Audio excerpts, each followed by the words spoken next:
All right. Well, we're going to go live regardless if we have uh, our guest on here yet at all. Morb, don't know how to send him a link, but bring up the campaign here. Mercenary Guild issue 1 on Indiegogo by Shattermare Comics. I just got looking at that as I was setting this up. I think I was calling it Shadowmare. I might have even spelt it that way. I don't know. I deleted it at least off YouTube. So we're here. Hopefully more will come back in here and go, oh, they're talking about my comic. I don't know. Or someone. I'm kind of confused. I think Kevin, I sent Luke Aguilera who drew the comic, interiors and cover, one of the covers. The link. I don't know with his recent. I don't really know Shattermare. I guess I should have asked more. What Shattermare's. Was that Kevin Shattermare Comics? I guess it's Kevin. Kevin's been on with us before. Um, I'm confused. But that's okay. That's nothing new. Nothing new. I'm confused. I wake up confused every day. I've been confused. I think that began when the doctor picked me up and spanked my behind. I think that's when that started. Um, but Shattermare, for some reason I was thinking, uh, you know, and that's not what I wanted either. Oh well. Okay, here let's try that again. I know I've got the campaign up. Here we go. Okay, still age restricted. Did get funded earlier on the show, so that's good. Thank you for that, Shadowhawk. I'm sure Morb and the rest of them are grateful for that. A lot going on tonight, of course.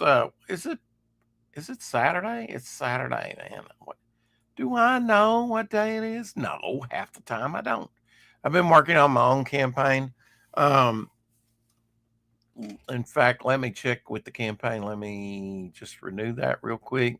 Had 64 backers. If that hits 65, in fact, I meant to send out a notice on X. I was born in 1965.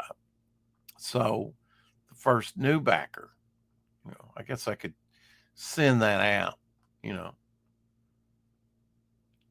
send some version, of the cover. I guess I'll send John Dillard's. That's always good. Uh, and but the next new backer on the campaign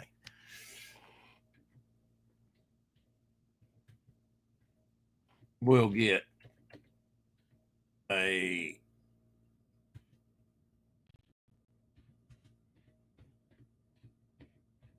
sketch cover free with their purchase. Graciously purchased by Carrie and donated to the next new backer.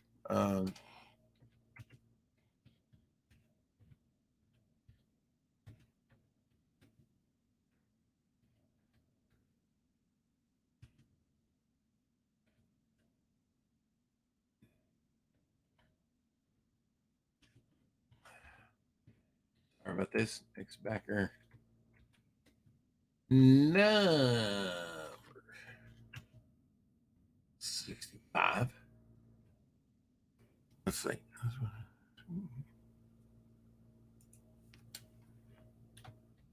New. Have to make that a caveat there that it has to be a new backer. Number 65.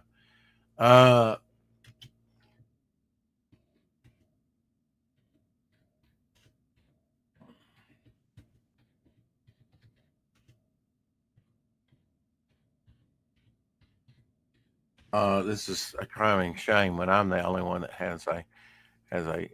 Hey, Hello. Marv, Hey, did how you you did you doing? finally get the link over there at Shattermare? Yeah, That Brian was the had to only get it way I to knew to me. send it, bro. Yeah, Brian sent it to me on Discord, on our Discord. Okay. So, All right. Just let me He's finish he's up what I'm he's doing doing. He here. has some personal issues Right. he's taking care of. And I did send the link to Luke in case he finds some free time. His I place left needs Luke a recent. message. Okay. I called him about a half hour ago and Okay. just left him a message. So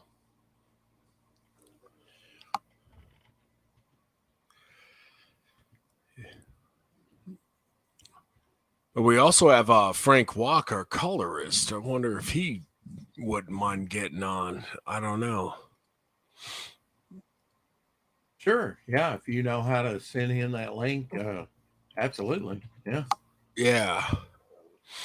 Yeah, let me see. Let me text him.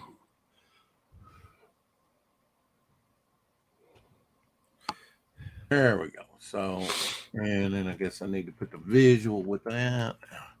It really is a great offer. Next new backer on the campaign gets a Devil Flyer, the Devil Flyer book, but with the blank sketch cover that you can draw free of charge with your order. So very generous of Kerry to do that. I already got the campaign up more bright here. Fully funded on the 4 o'clock shadow. Thank you, Shadowhawk, for that.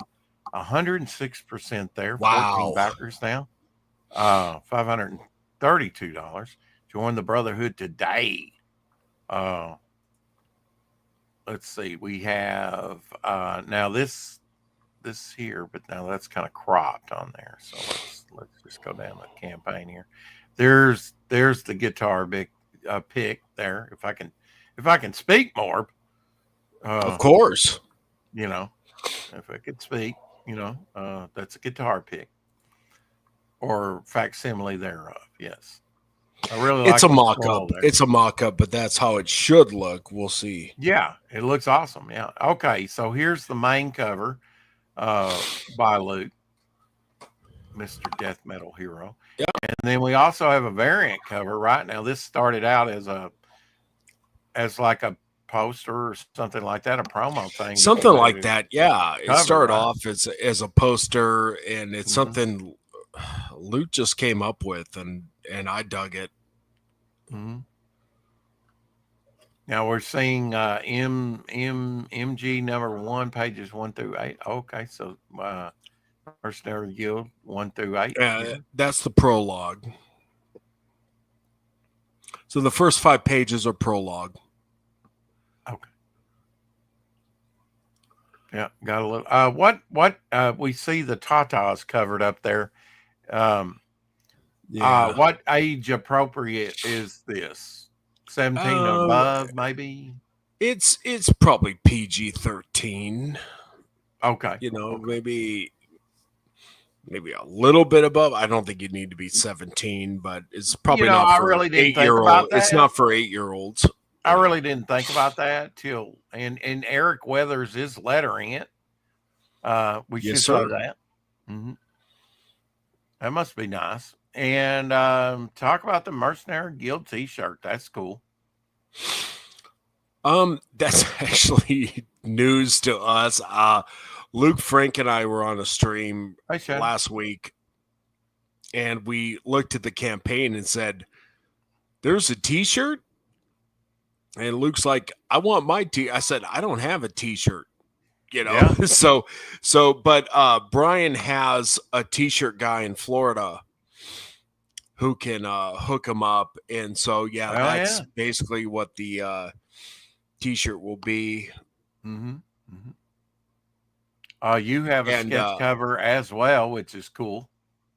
Yeah. I think sketch covers are a no-brainer more, but I mean, people like to draw. Is.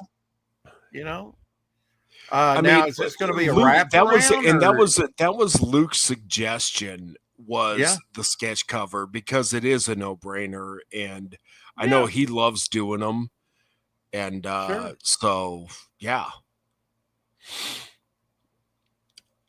And so what we're really doing is really trying to. This campaign didn't start off looking as well as it does now.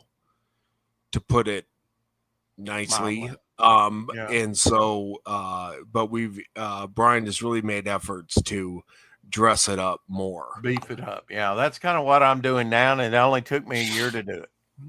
Yeah. Oh, you got a metal cover too. I think we talked about that last time. Be drawn into the comic, $150. Yeah, and one person has backed it, and okay, it's and then there's going to be original art. One person has backed what? The metal cover. Okay, I'm not showing that here, but maybe somewhere. Well, I heard, maybe it's not showing up. I don't know. I don't know how a lot of this crowdfunding. I don't know how it works. I mean, I know the generals, but as far as setting it up, right now, original art, interior pages. You have 8. Are those the first 8 pages of the book, or how? No, Luke will draw. So he will do a page, and then he will ink it up. It won't look exactly like the interior art. He's going to do, again, it's going to be original. So he's going to do it as close. So you're not just going to get like a copy and paste. He's actually going to blue line it and ink it up. And, maybe so there might be differences. Okay. So I get it now. He did the artwork digitally. So he'll have it printed out and then he'll ink it so that you can have a traditional page. Okay. Yeah. Okay. Yeah, I forgot that he'd worked digitally. Yeah, and I don't know if you've got the metal cover on another bundle, maybe. That might have been the one you sold, Yeah. Yeah, probably. I think Luke knows who ordered the metal cover. And again, I put a message into him and I haven't heard back. So, but I think he's, like you said, I think he's going through some the Ultimate Collector's Bundle. Does that have, does that include the metal? No, not at that price point. I know you're still working on the campaign because it's like, you need to put in, what is in the Ultimate Collector's Bundle. Now, you might have that off to the left here. I think it's a T-shirt, both covers, the pick, the bookmark, and it. Damn it, Brian! I'd have to look on here to see if that's descriptions on here. Again, I didn't set this up, and I don't. I'm sorry, I don't know how to set up a campaign. It's just it's kind of out of my I'm learning myself. Now and there. But hold on, go. Can you scroll back down a bit? Down. So there will be some cards. We're all the way at the bottom as it is. Okay, so I guess scroll up. Okay, I'll scroll up. Yeah, I did want to mention this before I scrolled up. The Mercenary Guild, you can get it CGC graded. Is that guaranteed 9.8, or do we know? I guess so. I guess that's. I don't know. I've seen that on other campaigns, but I've not. I've in fact, this is the first I've seen it. But like, look at those cards. Those are the cards. Scroll down. Okay. Scroll down. Those are cards you will get. Bane, Malchus, and that's actually Luke did. How do you get those cards? You'll get them. You'll get them from back. Yeah. Okay. Yeah. Anything. Okay. Yeah. Was there a sign up card or something? I forget. Yeah, there is a Nicole card, and if you sign up for the newsletter, the email on Shattermare.com, then you will get the Nicole, so you have the whole set. I like the wolf getting drunk and everything. Yeah. I don't know if I was calling it Shadowmare comics or Shattermare. It's shatter like glass. Right. Yeah, I noticed that while setting this one up. I was like, well, that says Shattermare. And I'd already deleted it off the other stream, so I didn't know if I had it correct or not. So if I didn't have it correct on the former stream, it's okay. I apologize. Yeah. But now the guitar he really got cool. the name. He got the name from, I don't know, a D&D campaign or something that he was playing, and so yeah. Well, it's a good name. I mean, yeah. Shadowmare is actually a Skyrim horse that you can get if you complete the. Anyway, I'm not going to get too nerdy about it. Okay. Well, I mean, this is kind of based on D&D. What is this based on? Yeah, I mean, it. I was doing online role playing on AOL, place text based, like site called Parthos and Arena, and those were text based role playing games. Took place usually Thursday through Saturday, and then we made our own called Borderlands.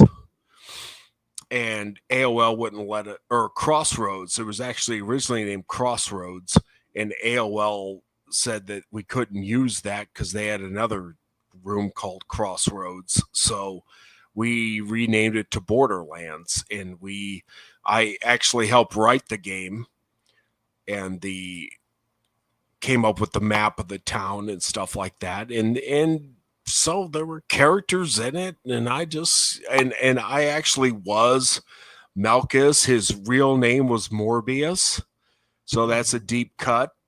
But I renamed it obviously because issues. I don't want to get involved with Marvel, and I definitely the movie really hurt us Morbius guys.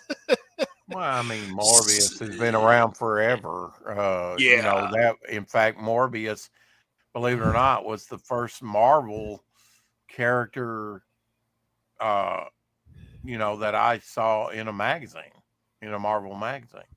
You're kidding me, really? No, was that the 6-armed Spider-Man guy? It was in 1974, I think. Could have been 75. It was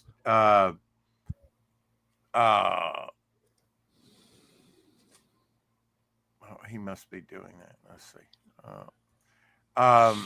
It was Vampire Tales #5, and it actually reprinted the Gil Kane Morbius origin part of that. The magazine was all about vampires, and it had a photo section in there. I remember Christopher Lee was featured as Dracula. You had on the splash page, you had Bela Lugosi as Dracula from Dracula, a scene from that. And you also had Vincent Price that was in a recent movie. You had an article on a recent movie then, Count Yorga, which I have not seen till today, and you can't watch it on YouTube, sadly. Blackula, you can. I'm not sure if Blackula was in there or not. Could have been. That's how about Blade? Was Blade in there? No. Morb. Really.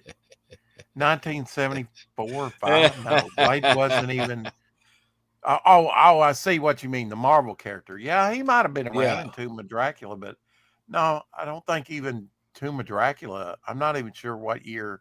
I think that was already out, early 70s. I think you're right. That Tomb of Dracula. Because I think Blade wasn't he around 74, 75 when he was created?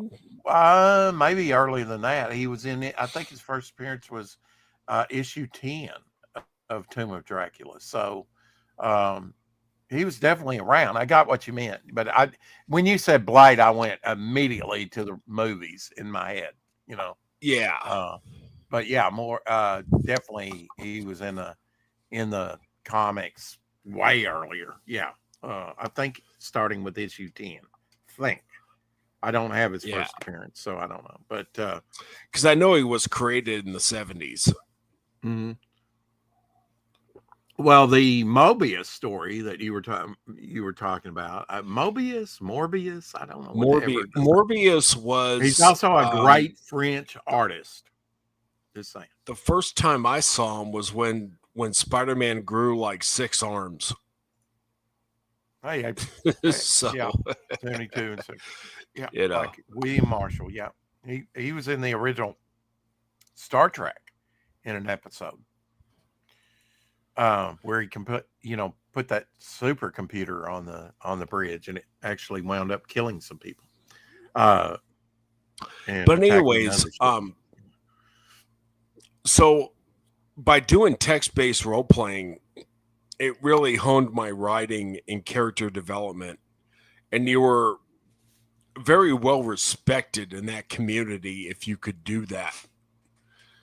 Mm-hmm. And so I just world build, there was also, yeah, and there was also message. There was message boards and things like that where you could post things, mm-hmm. and things you could get with other players and say, okay, let's post something that we did together or something like that. You know, I learned how to read magic from you or something. You role play it out, you write it. It really fleshes everything out. Did you ever get into the magic cards, which came later? No, I never got into card playing games. Okay. Yu-Gi-Oh or Magic or any of that, but I was a Dungeons and Dragons player. Because it was big. It was big, right? I mean, yeah. They Digimon used to tell Pokemon. I shit you not. They used to televise Magic the Gathering on ESPN2. Hey, Hex. We got Mike Walters in the house. We got Apex Comics in the house. We got Godfoe Universe. And we got my co-host, Shadowhawk, which I did send you the link, by the way, if you want to come in. I just I sent Luke a text, and so we'll see. Okay. But yeah, they used to televise Magic the Gathering on ESPN2 and tournaments, and I was more of a Dungeons and Dragons guy because I love the narrative. I love I love being a character in a story that somebody's written, and I don't know the outcome, and where I can have an impact on that outcome. Yeah, and really, they were kind of the originals, right? D&D? Yeah. I mean, nothing existed before Dungeons and Dragons. That's what I'm saying. I mean, they were kind of like they were like Kickstarter. They were the first, you know. They were. I mean, it came from wargaming, and Gygax and Arneson and those guys would do wargaming, which was, I guess, based on chess, or I don't know. I really don't know, but yeah. Then they made kind of a story narrative, because realistically, D&D used to be you drew up a graph, you got graph paper, you drew up a dungeon, you put monsters in rooms, and then your characters had to find their way out of it. There was no story in really early D&D, and that's how we played.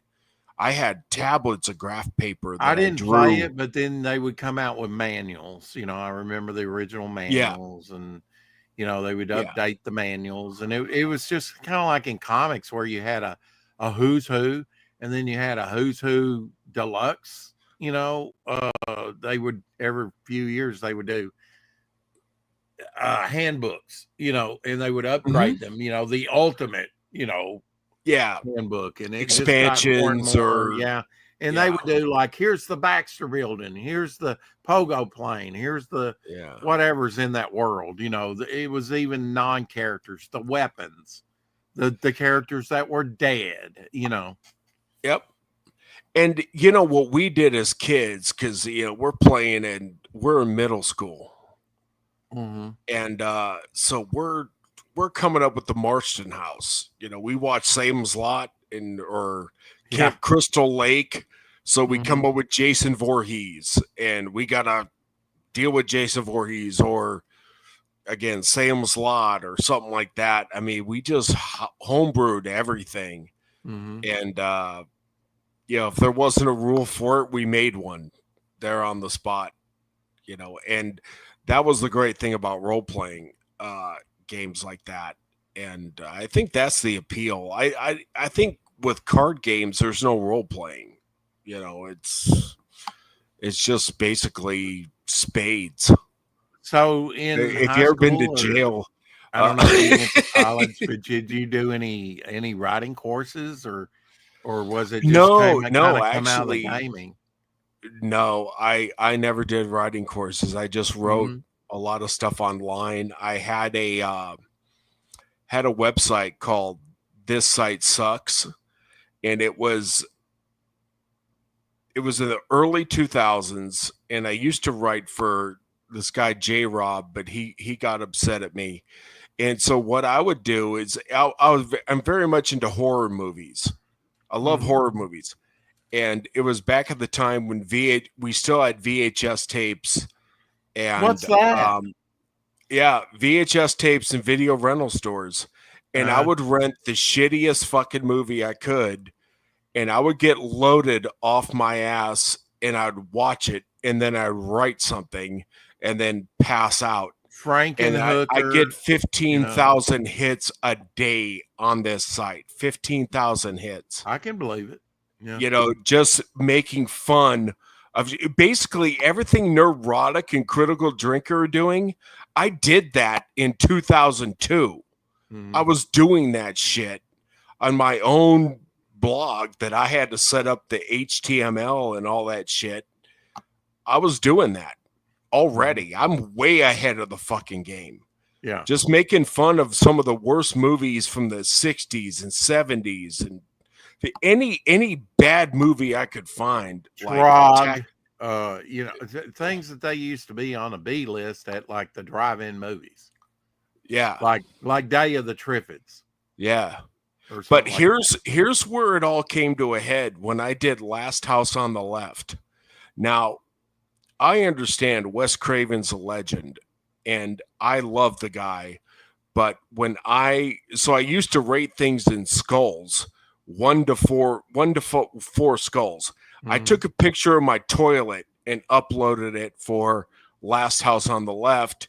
And I said it's too freaking rapey for me. The graphic -5. Yeah.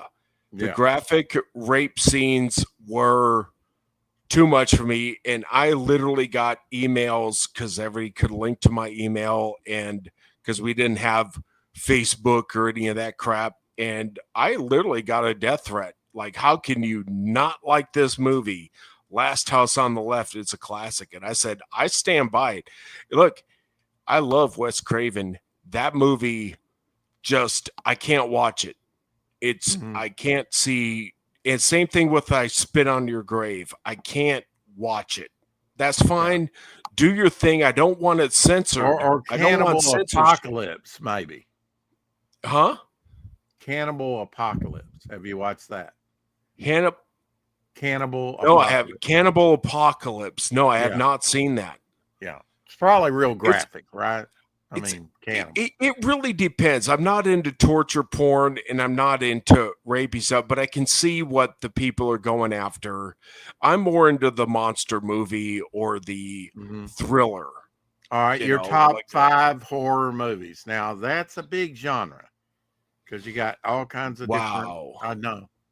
Okay, well, Fright Night 1985 is right at the top. I went to right at the top. Probably my favorite vampire movie outside of Lost Boys, which was filmed. I love it when they brand the cross into his head. On Eddie, I think, right? Very memorable. Yeah.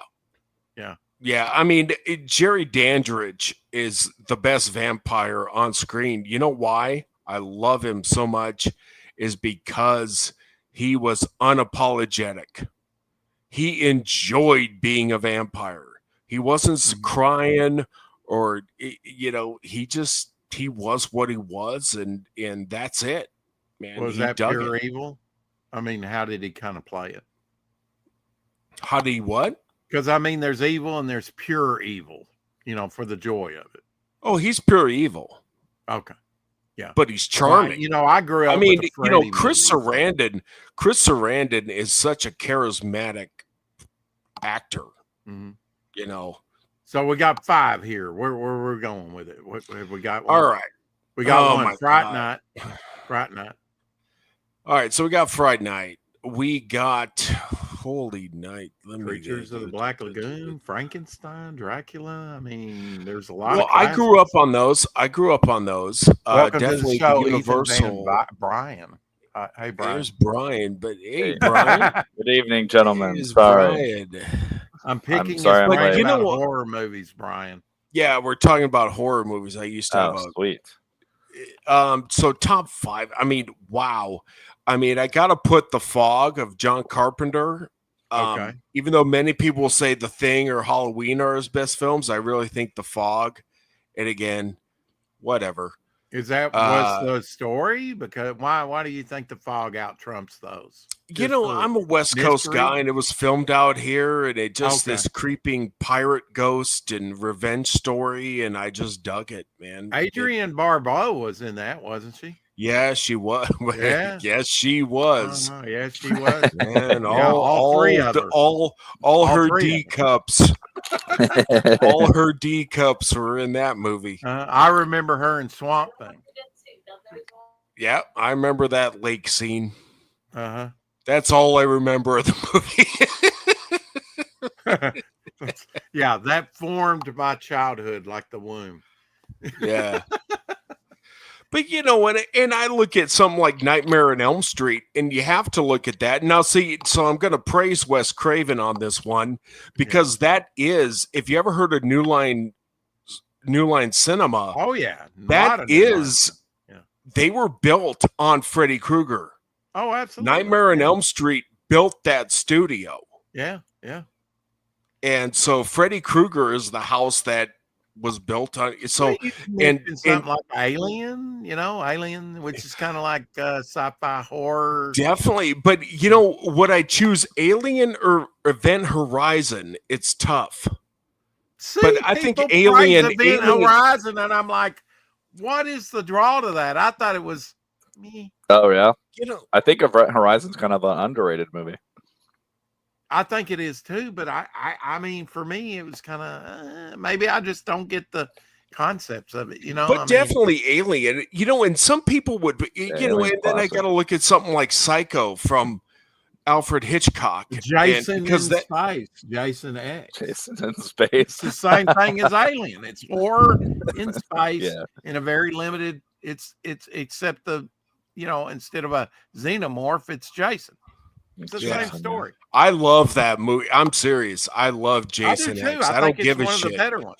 Usually when a franchise goes into space, it's done. Like Leprechaun or Fast and Furious.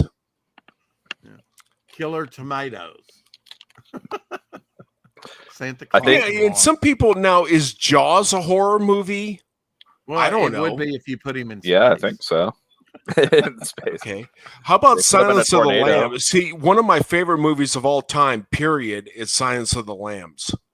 Yeah, now, to me, that's horror. Yeah, or like a thriller, like a horror thriller movie. Well, now, have you seen the earlier versions, like Red Dragon and, Yes. I saw Manhunter with William Peterson. Yeah, William Peterson. One of the most underrated. You need to watch him in To Live and Die in L.A. Yeah, I love that movie. William Dafoe. That was one of his first roles. Have you guys seen the TV show? The lead guy gets shot in the head and killed. Twist ending. I mean, that wasn't the end, but very few leading men get killed in the movies. Yeah. Have you guys seen that told me he did one called The Beast in like 85. Peterson was on CSI, the main CSI. Peterson is one of those that have been overlooked as far as his acting ability. I think he should have got much better roles. He was at Young Guns too. Okay, I don't. Man, I haven't seen that probably since the 80s. So I want to go watch it now just because you said he was in it. Well, he played the guy who supposedly killed Billy the Kid. Who was that? Okay. Oh, that would have been Garrett. Yeah, he played Garrett. Yeah. I talked to somebody recently that was I think it might have been Janet from Another Planet. She was related to the Garretts. Well, I'm related to Frank and Jesse James. So she said, we're on the opposite sides, whatever, one for Law and Order, one Outlaws, Pat Garrett. Yeah, Pat Garrett. Yeah, Silence of the Lambs is good, but I I like some of the early iterations of it, like you said with Peterson, and they did too. Have you guys seen the? They did like a Hannibal TV show. Yeah, I heard it was pretty solid. It was. Yeah, I saw the first 2 seasons. It was. So Mads Mikkelsen played Hannibal Lecter, which was huge shoes to fill, and I thought he did a fantastic job. And some of the stuff this was on network, and some of the stuff they showed, I couldn't believe they showed it. Yeah. Like, this is on network, this is on NBC, and they're showing people corpses and their skin flayed about. I'm like, wow. Yeah, I heard it goes pretty hard. It was great. It was very arty, but I tell you, Lawrence Fishburne in the second season, Lawrence Fishburne was also in it. And him and Mads Mikkelsen get into a fight in a kitchen that is awesome. Brian, like, I don't know if you know it, but you got funded on the show earlier because we covered sweet. Got funded $532. We haven't actually played the trailer yet. No, and I'm not even sure how to play the trailer. So I can walk them through in the private chat. I'll send it. We'll just have to go to YouTube. Okay. Oops. I noticed you put we got CGC grading on there. You got the guitar pick up there. Yeah, actually, different things. Yeah. Talk to him about the grading and all that, because that's kind of new to me on the campaign. So basically, the way it works is, so like you can submit the book to CGC. So that's just kind of the fee that we will charge. And what would happen was, I should have it as an add-on perk. But so if any of the books that you order, you want to send to CGC, we'll take your book. We'll try to take the most pristine version.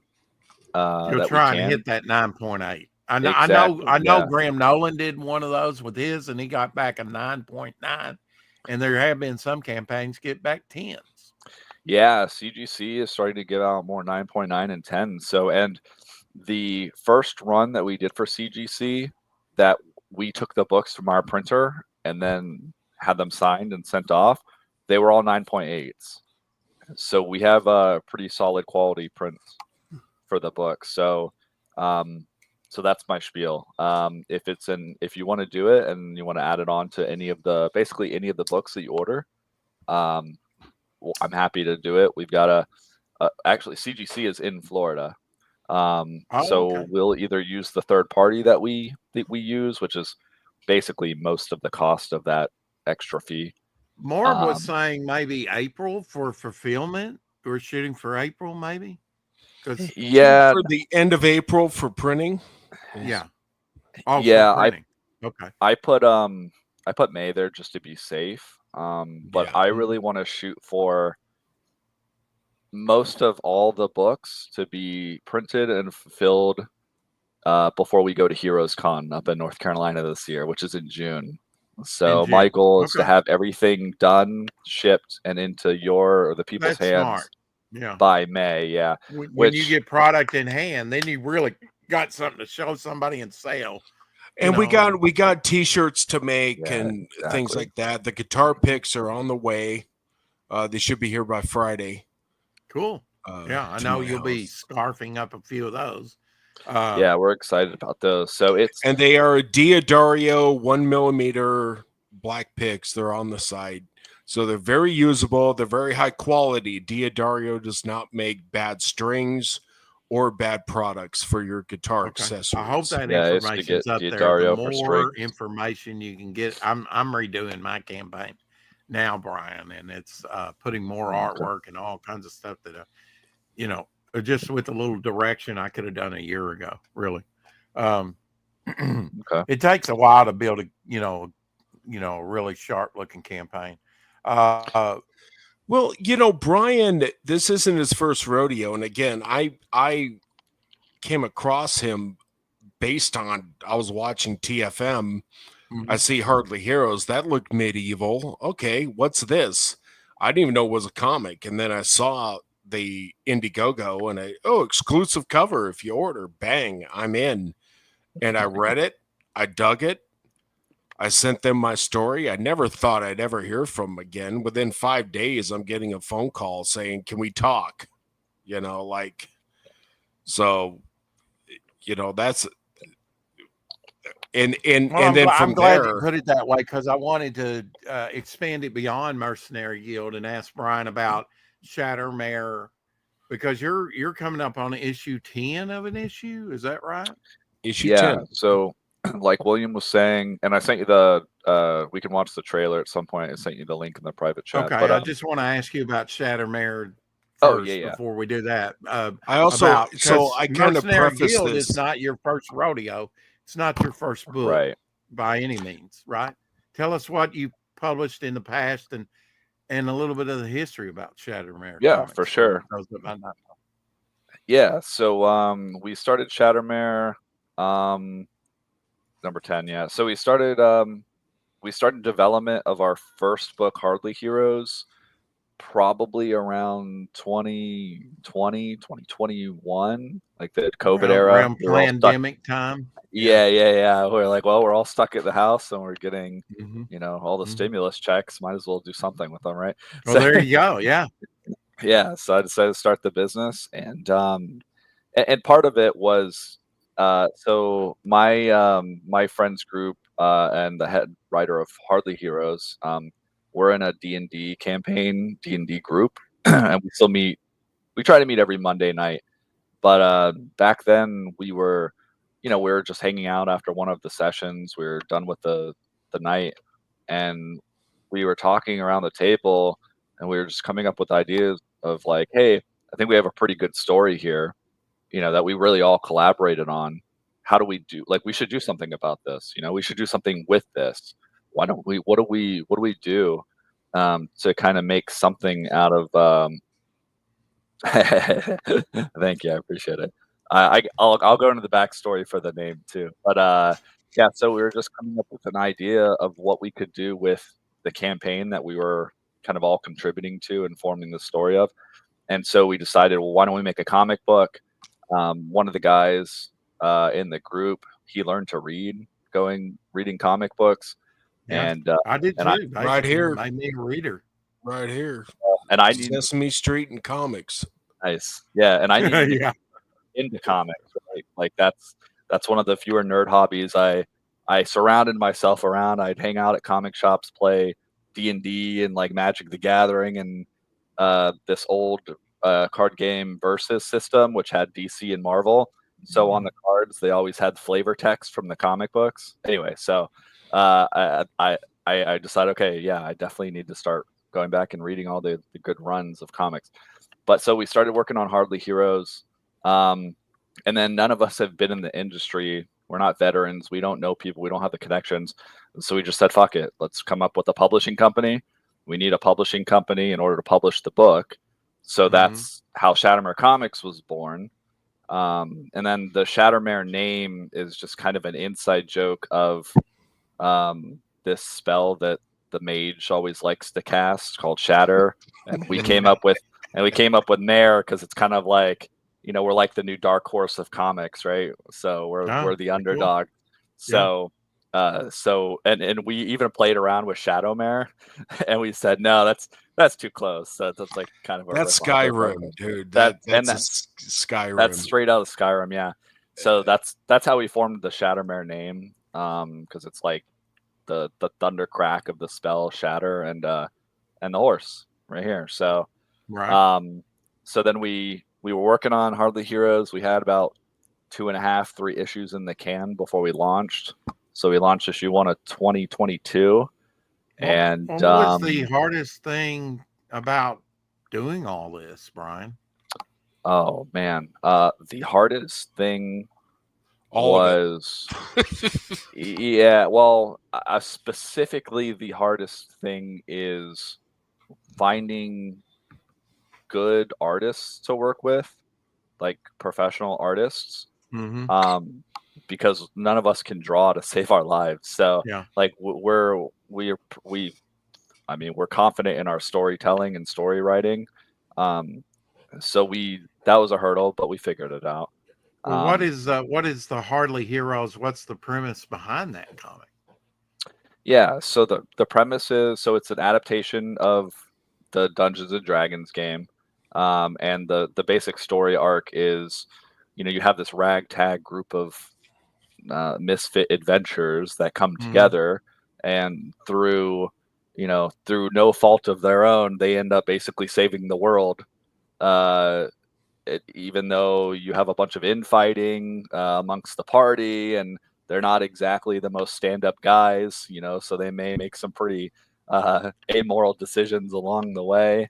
And so yeah, it's if you play tabletop games or you play Dungeons and Dragons, I would say it's a pretty fun read, because it will definitely remind you of one of your characters. Like, it's What kind is of your pacing been with that? 2 a year, 3 a year, and then what's the page count on those?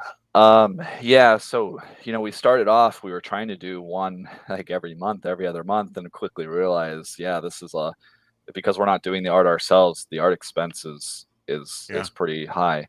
Right. So we started off trying to do as much as we can, and then we kind of tapered back to the point where we're like, well, let's come back on the content.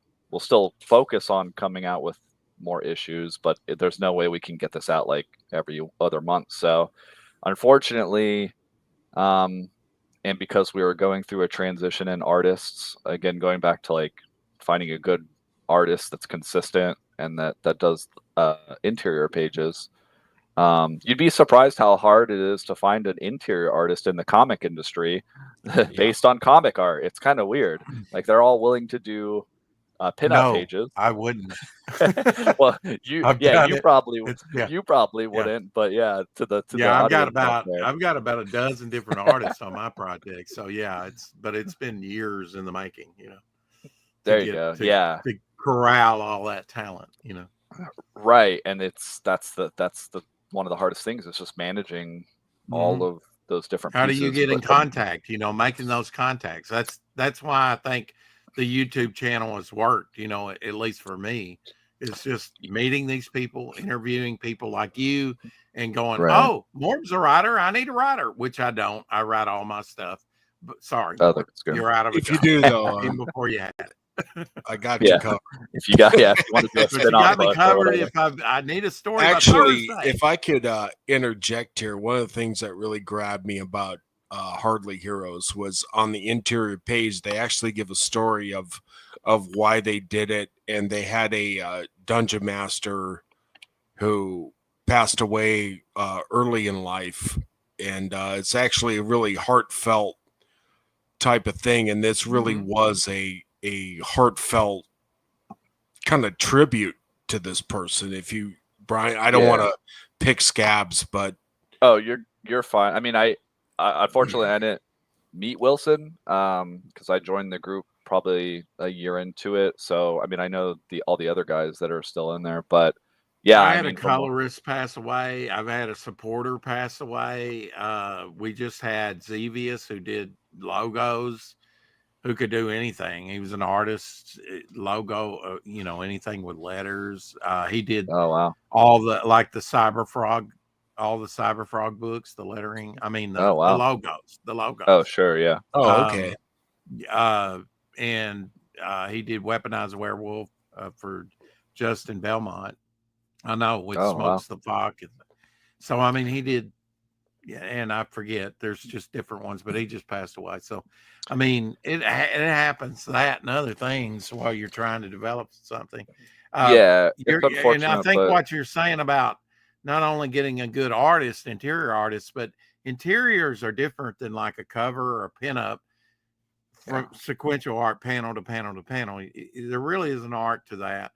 Some artists can do it and some can't do it, I mean, effectively with pacing and how to condense it, and and the different shots that it really takes to be effective at it, and and then a commitment of, what did you say the page counts were on these? Yeah, so So let me back up a little bit. So Okay. yeah, between issue 9 or 8 to 9 and the 9 to 10, it's really been like a year since the last launch, and that's because we went back to the drawing board. Well, actually, we got lucky, and the new artist that's on Hardly Heroes, he already worked on another project that we have in development. So he's phenomenal. Like he's my ride or die artist. Mm-hmm. I will work with him for as long as he wants to work with us. So yeah, we're trying to get to what Apex is saying, back to realistically like a quarterly schedule. So that being said, each issue is 32 pages. Okay. So it's solid amount of book. Yeah. I think going forward, what we're going to try to do is we'll do the individual issues for Hardly Heroes, kind of like we're not going to do runs. We'll do a small run, but it'll just be enough inventory for people who want to do the individual issue. And then what we're going to do is do the equivalent of issues until we hit our new volume count or a trade count, which will probably like trade be back. Yeah. Yeah, it'll probably be like 3 or 4 issues, and then we'll just do the book. We'll do like a trade. I love doing that. I go to Barnes and Noble and get a trade paperback of first 6 or whatever. I think there are already trades available. Yeah, so currently on the website. We sold out of that, so we're gonna go back and do another run. But it's gonna be, instead of a 6-issue volume, it'll be like 3 or 4 issue trades. Okay. And then we'll have like a collection at like 18 or something. But yeah, I mean, that's really where it's going, because anyone who wants to read books, they buy the trade. What's your background, Brian? I mean, did you want to be an artist, a writer, a publisher? I mean, all of a sudden you're a publisher. Yeah. Yeah, I'd like to do creative writing throughout my life. I wanted to do some kind of publishing. I made an early attempt in college at a music publishing company. So that's my background, is business and music. Okay. So I'm kind of familiar. Did you take some journalism or something, some writing courses?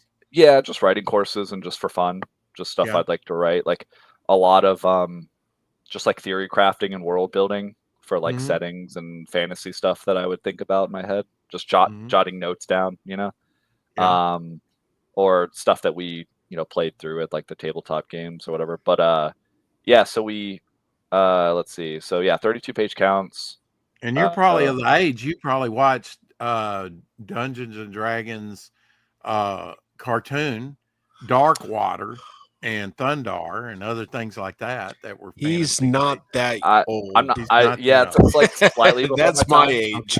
I might as well said Space Ghost and He-Man or something. Yeah, I try to. I've gone back and watched some of those. I've watched a lot of the newer stuff for sure. I have Thundar on DVD, so nice. See, I don't. I need that. Send it to me. You'll be my friend forever. Yeah, you got to burn it for us. Definitely. Jack Kirby did character designs on that. Okay, yeah, it's interesting how a lot of those guys overlap. And I just saw an article. Gary Gygax Jr. just passed, so that's and what's this with Gene Hackman and his wife? Have y'all heard anything new on that? I don't know. No, I don't know. On there? Because his wife died at the same time. It wasn't. Oh, they did a autopsy on the outside. They didn't see anything wrong. So who knows? I mean, wow. I don't know if we'll ever get to the end of it, but that's they just decided to go together. But you talk about writing courses, and I just want to get in. Like when I was in college, and I had to do my 100W, junior level writing course and stuff like that. I found that it was detrimental to creative writing, and because there's different types of writing. There's creative writing, and then there's like I'm a paralegal, so I do legal writing. Legal, yeah, and that's different. And no then you lost your hair. Just saying. Thank you. You. Fuck you too. And that's it. Bald Avenger. There you go. But there's different types of writing, and I just found that college suppressed, or maybe they didn't get it. And it really wasn't until I really did these online AOL message, role-playing games and what have you, where people would critique, and a lot of these people were.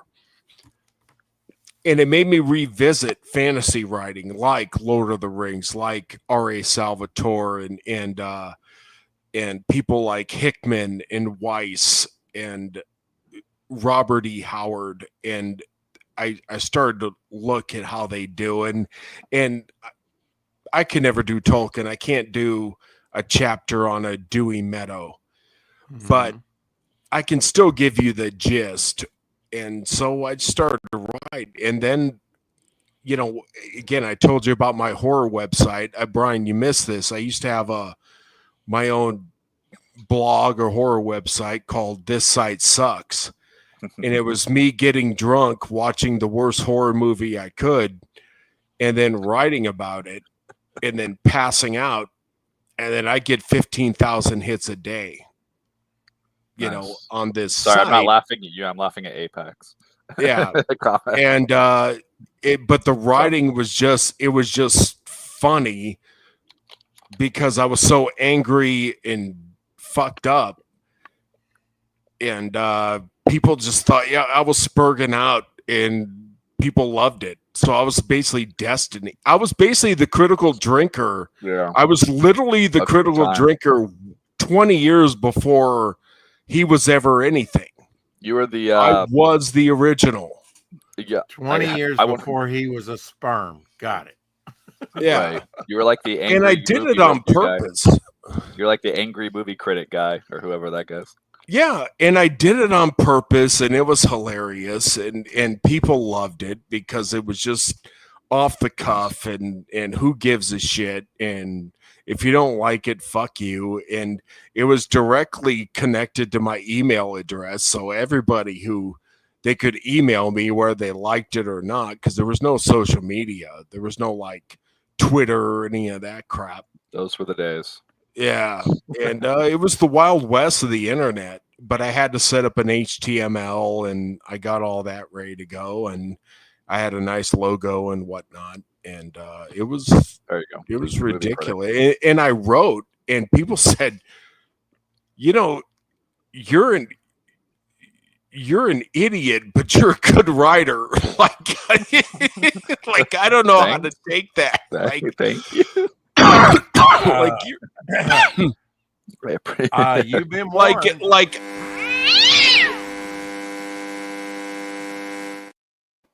Yeah, like you're off your ass, but you're a good writer.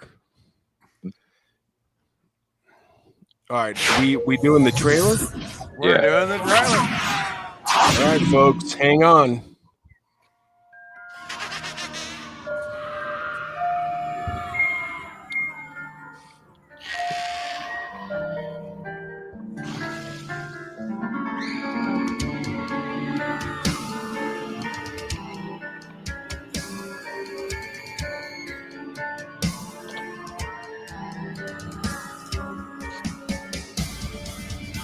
In a small, war-ravaged town on a remote island, an evil once thought banished still lurks deep within the land and is reawakening.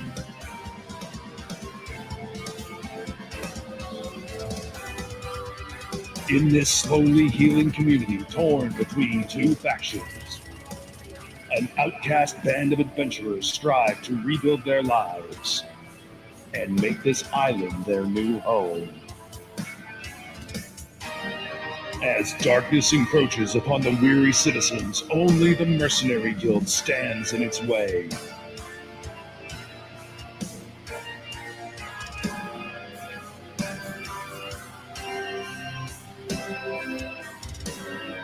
Join the guild at themercenaryguild.com to receive an exclusive Elven Sorceress trading card. Bringing you the sexy. There you go. Nice little exclusive collectible there. What?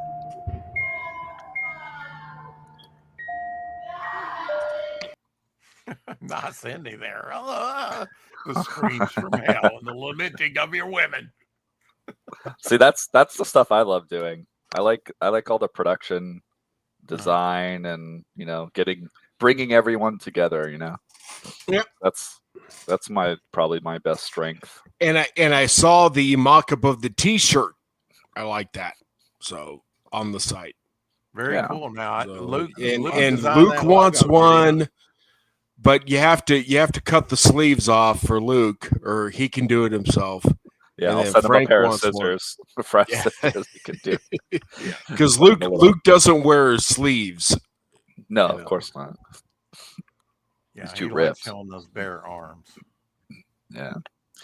But yeah, it's a blast getting to work on these books with the teams, like with William and Luke and Frank, and with Kyle and our new artist Adam on Hardly Heroes. I mentioned Victor, so if you want to talk to him about Victor's another project that we have in the works, and I don't know where we're at with that, but I did do some editing on it. And so what's crazy about Victor? It's done. The art's done. Has to be lettered. So as soon as we're done with Mercenary Guild 1 and Hardly Heroes 10, boom, we're going to be launching our first full graphic novel. So that's now on Hardly Heroes. You had a story arc, and how many issues did that entail, or did it, or were they like one and done, or what? No, it's not serialized. It's a full story arc. Okay. When we sat down to write it, we did a pretty detailed outline of, I guess, what you would consider like a 5-act story structure. Mm-hmm. And we broke that down into almost individualized issues. It just depends on where we want to go after we finish what we're calling like the Wilson arc. So because Wilson was the DM, Kyle you haven't met yet, but he's the writer. He's my business partner. Part of, like William was mentioning, it's a tribute to him because this campaign that you meet the characters in issue 1, that's all the way the beginning of the campaign of all the original characters and all the players when Wilson was the dungeon master. So that's kind of like, this is his arc, this is his legacy. We're gonna do this, tell it like Not it was. all these were crowdfunded though, right? I noticed on Mercenary Guild that this is Shattermare's 3rd campaign. Now that may be, did you do another platform or have you? Well, to answer your other question, sorry, I'm rambling, but the answer is I think we're gonna get through like the first 18 issues and see where we want to go from there. It could, if we do the campaign 1 arc, it could be like a 60 issue run. It's just gonna depend on when we want to tell the full story. I've been suggesting this to a lot of people that have a backlog of comics. I noticed that Silverline Comics over on Fund My Comic put up a storefront, no end date, where they put their backlog bundles, so people could catch up on their stuff. I think Randy Zimmerman over at Arrow Comics is going to do that on Fund My Comic as well. I think that's a great way to do it. I think that's what Luke's kind of looking for too, is sort of storefront, for people to, offer that, which is kind of different from just the crowdfunding thing, Yeah. So for the crowdfunding, the way I do it is I don't want to do it for every individual issue, but I like to do it for milestones. So like issue 1, the first volume, right? Like the first collection, a launch of a new title. So like you said, you see a handful of campaigns. We did Hardly Heroes 1 and because if you had done all those, it'd been like, yeah, we got 10 campaigns we've done, if you'd stuck with all Indiegogo, which I know that's a lot of work. It's a lot. It's a lot of work to not only build a campaign, but promote it and whatever. So I get it. That is how I found Shattermare, is through the crowdfunding and through YouTube channel. Yeah, so we do for what we consider milestone achievements, but then anyone can go on the website. Like right now, you can go on the website and you can buy all the back issues 1 through 9 right now.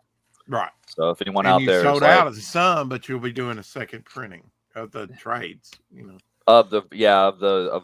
exactly. Collected. So, and if you're a fan of Luke Aglietta, he has done covers for Hardly Heroes. He did our variant issue 7. Now, when you go to 7. a second printing, and maybe this is the first time you've done it, I don't know. Do you change the cover? What do you make a different about the book?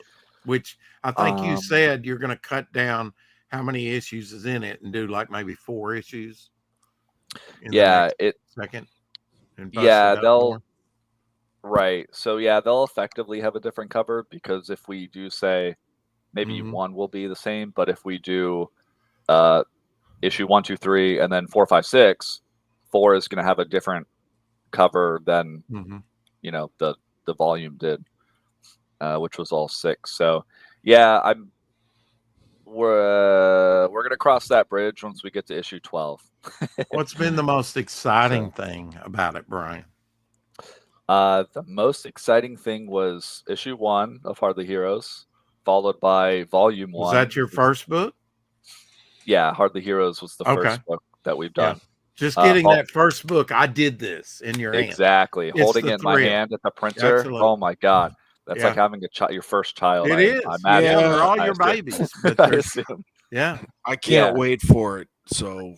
And then Mercenary Guild 1.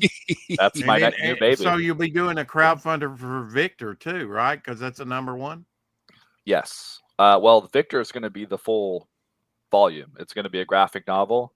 Okay. And if it does well and people like it, and we can recoup, most of the funds for the art and everything, we'll do a volume 2. I mean, the writers are ready and rare to go on that one. So, let's address that elephant in the room, which you always have to do, which is the business side of it. And you've got some business, university experience, with that. And that's often overlooked in the publishing of comics. But your goal is not to break even. If you break even, you're losing money, correct? Really? Right. For sure. You think about your time and stuff. So I hate to sound like a capitalist pig, people, but oink, oink. You need to make a profit if you can, which on your first venture, you may not, there is some risk involved, right, Brian? Oh yeah, absolutely. I mean, if for the people out there who are thinking about or planning or have an idea to do a comic book, just know, unless you're like a breakout hit or you already have a following, you have like a YouTube channel, successful channel, something else where you're already successful in comics or can pivot into comics, you're losing money. Like, I'll just be 100% honest. You're not going to make the money. So it has to be something you're confident in and passionate about, something that okay, I've shown this to people. The art's phenomenal. I'm going to sell this book, and then I'm going to keep selling it till I make money. And then after that, I'm going to sell it more till I make a good profit. And then I'll come out with, volume 2 or whatever. Well, you always keep those first volumes in print. You always try and keep as much in print as possible. I wish I had a large backlog of stuff. I'd be combining, things. With crowdfunding or storytelling, I don't know how you're doing it, and maybe you're doing it on a more regular basis. Like you said, you're going to try and do quarterly, but that's a lot. That's a big, beyond just doing floppies. And I would say 32 is good size.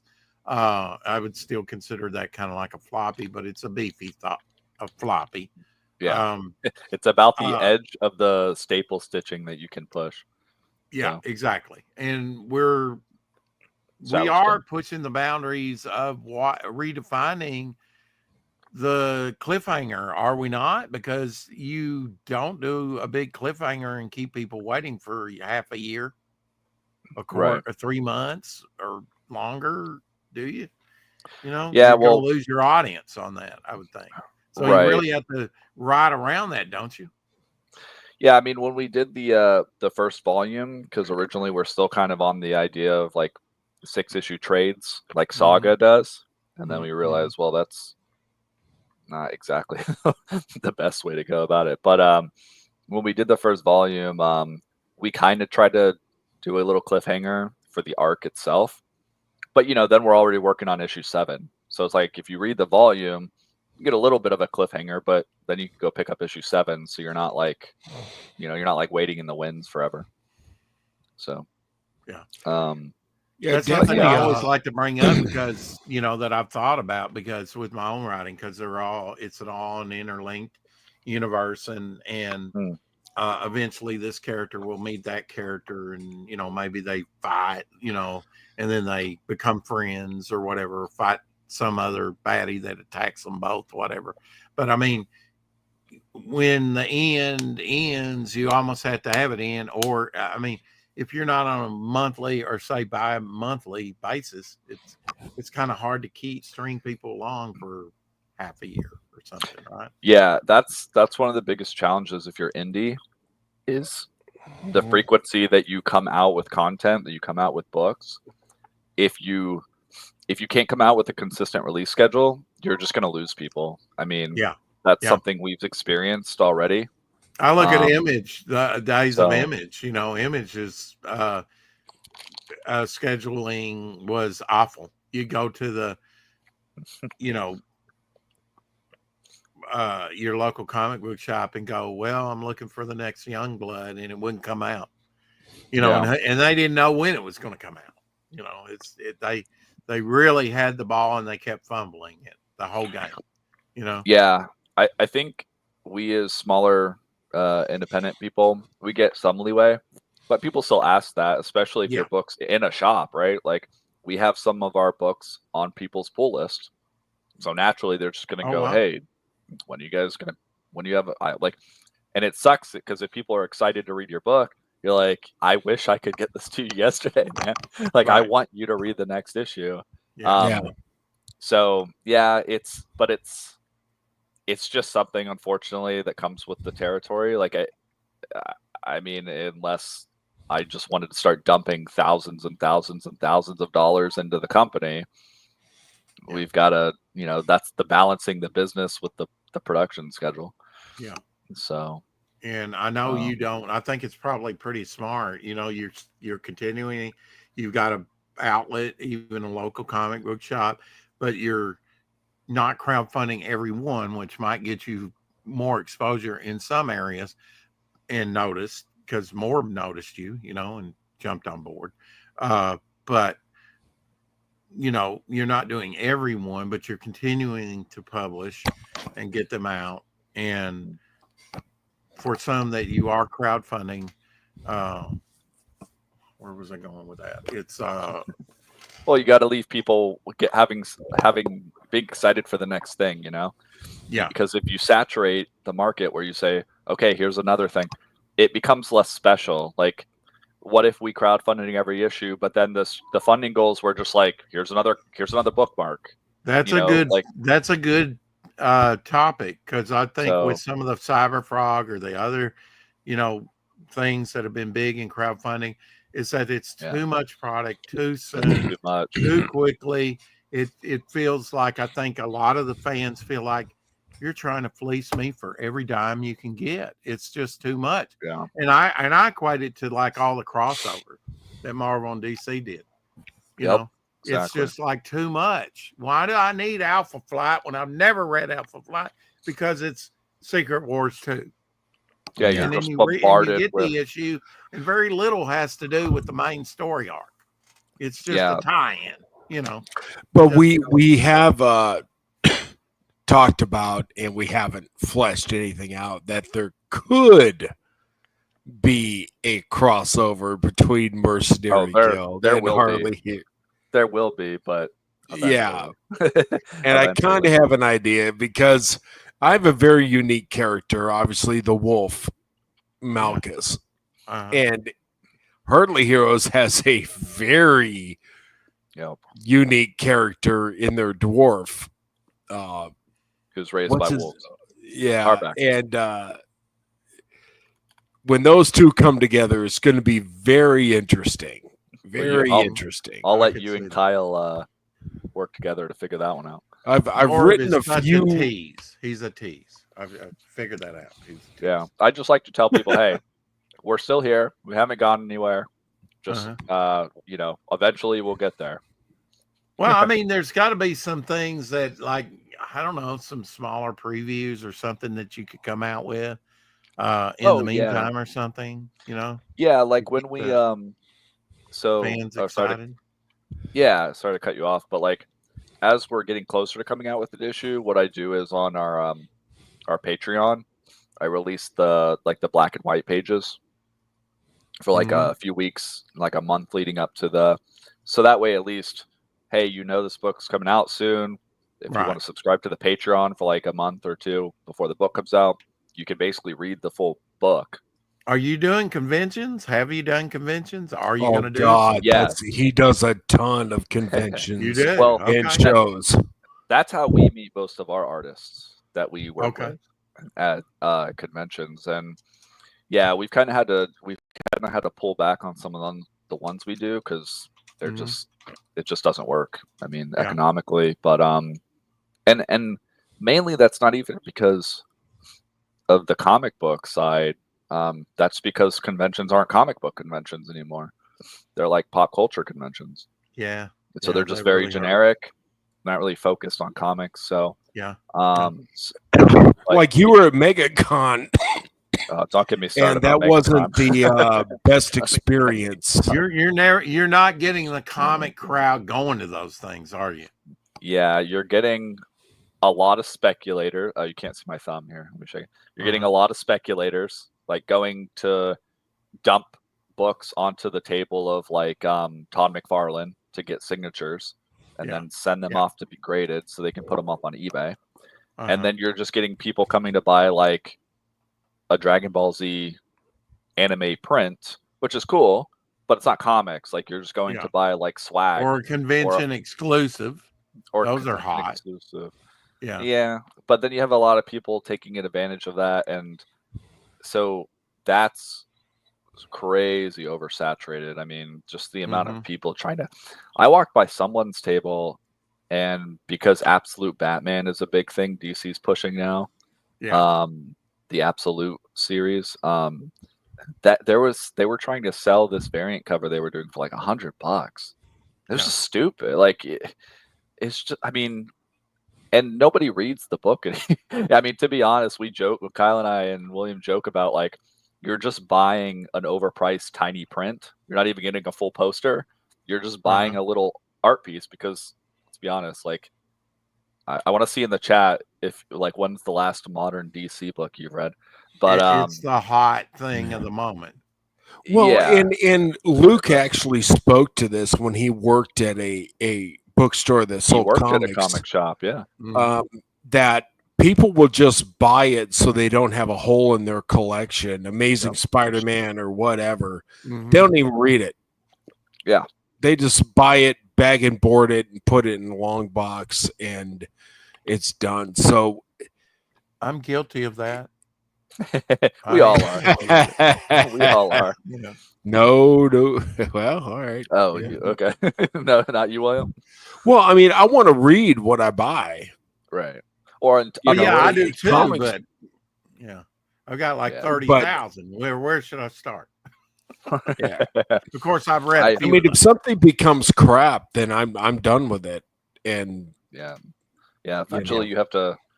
Eventually, you just got to tap out. I mean, it's just not and it's just this FOMO idea that guys are still picking up their pull lists, and these comics are barely worth the paper they're printed on. They're not worth anything. Yeah, I mean, just a lot going of to these the dump. Comics, you're just feeding the dump a bunch of, which is a shame because, I mean, it's not exactly quality over quantity, but they they shit out. Treat like you're treating it like a big event, with the crowdfunding, which I think's smart because that is a big event. What's the answer? What's the answer in the long run? I mean, what is Shattermare's? And I apologize. I keep wanting to say Shadowmare when it's Shattermare. Shattermare's 5-year plan in the future. What is your plan to expand and to become more self-sufficient? Yeah. So MegaCon, luckily, one of the benefits is it's still pretty good convention and network with people. And this year And I where's met. that located, Brian? My ignorance. Oh, Florida. that's Orlando, Florida. Okay. We're in Northeast That's actually Florida. the second biggest convention in the United States, next to San Diego. San Diego Con. Yeah. Yeah. I can remember. I go back to the time when Chicago was the largest. C2E2. Chicago Comic Con. Yeah. Yeah. New York's pretty 40 big years still. ago. Yeah. Yeah. Hands down, the best one I've been to is Heroes Con up in Charlotte, North Carolina. I never realized how well we had it 40 years ago because it was creator centric.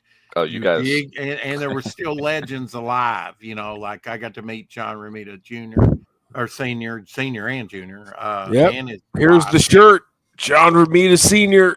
There you go. Nice. And, here we go. Spider. Stan Lee was signing for free. You could get his signature for free. Yeah, the guys that are still alive, it's kind of weird. It's like they're half dead. They roll them out on a wheelchair and put a pen in their hand. They don't even know where they are and what time of day it is. Oh, okay. Yeah. They're signing a book. Yeah, and the I was convention glad charged when $120. Stan Lee passed away because I thought that was elder abuse what they were doing with him. Yeah, it was actually. Yeah, Kevin Smith was actually pathetic. like all over it, but yeah. So it's unfortunate that side of it too. But yeah, you guys don't know how good you had it. Well, I mean, yeah, you could talk to the, and it was just more.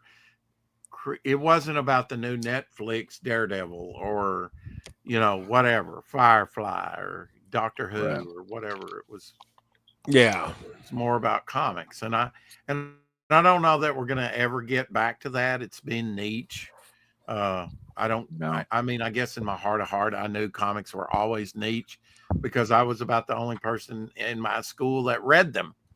Although I don't know why. They were one of the most wonderful. They're in a unique American art form that is so rich in history, Yeah, it's pretty unfortunate. I mean, everything probably has to die, and then it can be rebuilt again. And that's what I think India is doing. Yeah, that's what we're doing. Is they've lost their way, and I don't think they're ever going to find their way. Yeah, you're talking about the mainstream, which is not mainstream really comics, mainstream movies, TV shows. It's all got to be rebuilt. Yeah, well, but that's good. I see that as a decade right there, at least a decade. Well, it is part of the answer to your question is what are we doing in the next 5 years? We're pivoting to manga because manga is. Well, thanks for joining us. We'll talk to you later. What the fuck, dude? There is like, what the fuck? I was about to start texting him. Like, what happened? My internet dropped. I'm sorry. He had a storm come in, folks. Dude, you scared the shit out of me. I guess that's heresy. Oh, now I'm on the bottom. Hey, we like to have fun over here. It's okay. I'm fine here. I'm fine down here. I like the basement. There you go. All right. I'm on 5-year plan. 5-year plan. I'm sorry, Brian. I just had to do that. Oh, you're good. That's funny. Yeah, I know it might be heresy in some circles, but the Western comic companies and publishers completely fumbled the ball, and not fumbled. Yeah. They dropped the ball, and everyone left and went home. They missed 2 or 3 generations of readers, and they did. And Marvel pissed it away. Yeah, they just pissed it away. I want to see Tony Stark Iron Man, so I go to the local comic shop, and it's Iron Maiden or whatever they call her. Yeah, Ironheart. They pissed a wonderful opportunity away. And this is why, like with my campaign, we're doing marketing, we're doing things like t-shirts and guitar. We want merch, and there is a merch store on Shattermare right now. You can get a hat, you can get a t-shirt, Hardly Heroes, and there's going to be Mercenary Guild, and I'm sure there's going to be Victor merchandise as well. But if I was coming out with a Iron Man movie, I would have accompanying comics, even if they're just like a free comic book day comic that you hand out on the feed. There you go. One with your ticket. God, I really need to do that. I need to do a free comic book day. Think about that. If not for this year, next year. Yeah. You could sell comics in the movie where they sell the snacks and shit. Yeah. And you would make killing. I remember years ago, and this is before Brian's time because he's a young feller. Remember when Top Gun came out? And when Top Gun came out, I said there should be a naval recruiter right there in the fucking movie theater because everybody. I don't know if they can do that, but I don't see. Yeah, everybody be signing up to join the Navy. I want to be.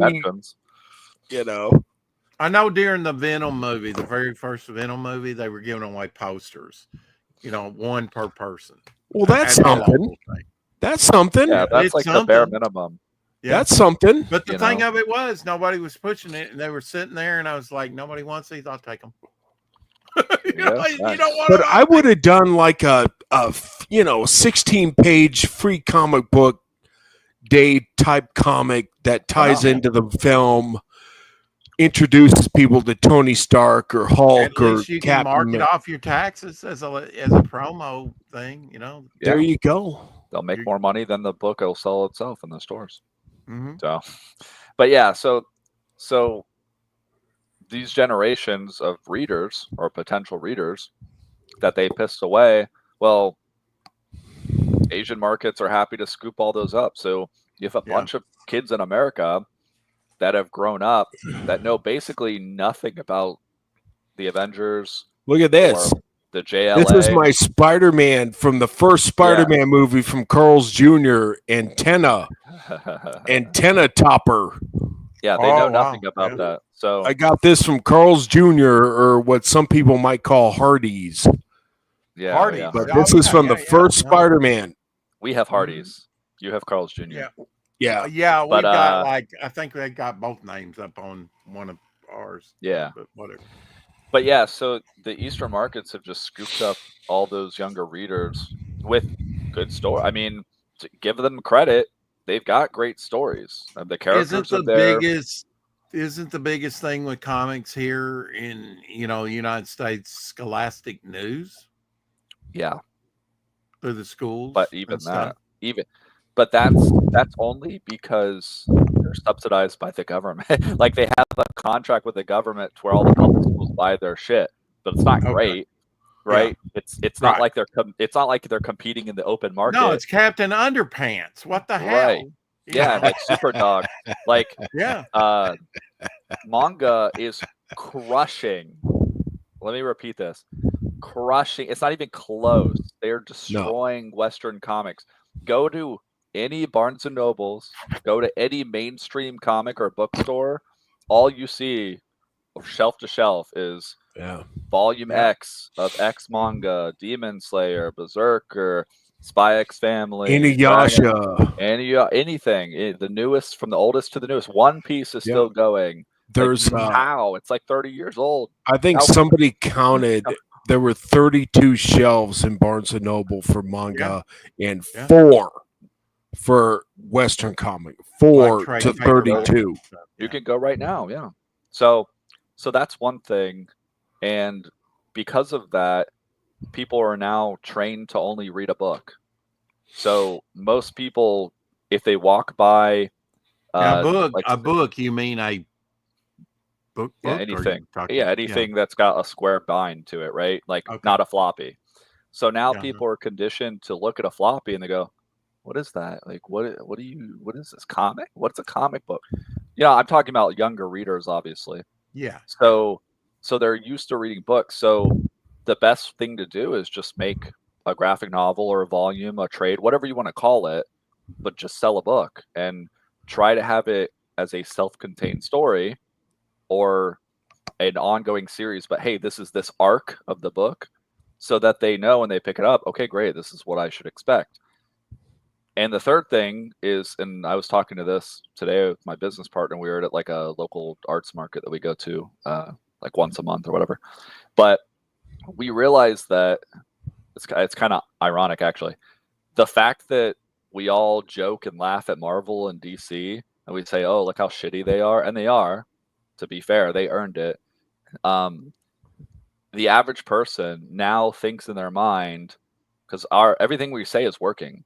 Like, no one's going to see the movies anymore. They're awful. No one's reading the books. They haven't been for like a decade. They're awful. A lot of their TV shows that Disney puts out, they're dog shit. So now everyone knows, okay, new Marvel DC stuff, bad. Most anime and manga I see, great. So just by Godzilla? Yeah, well, they're trying. They're trying. I mean, yeah. That was a solid movie. I just watched it like 3 times. What was? Well, they have a Godzilla comic book now. Yeah.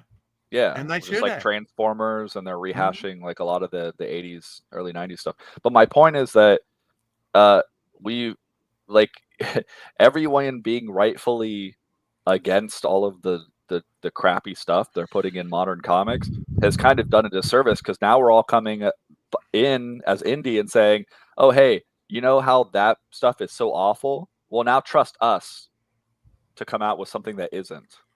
But manga and anime has the credibility in the market, because they know that everything that comes to America that's a manga and anime is a banger.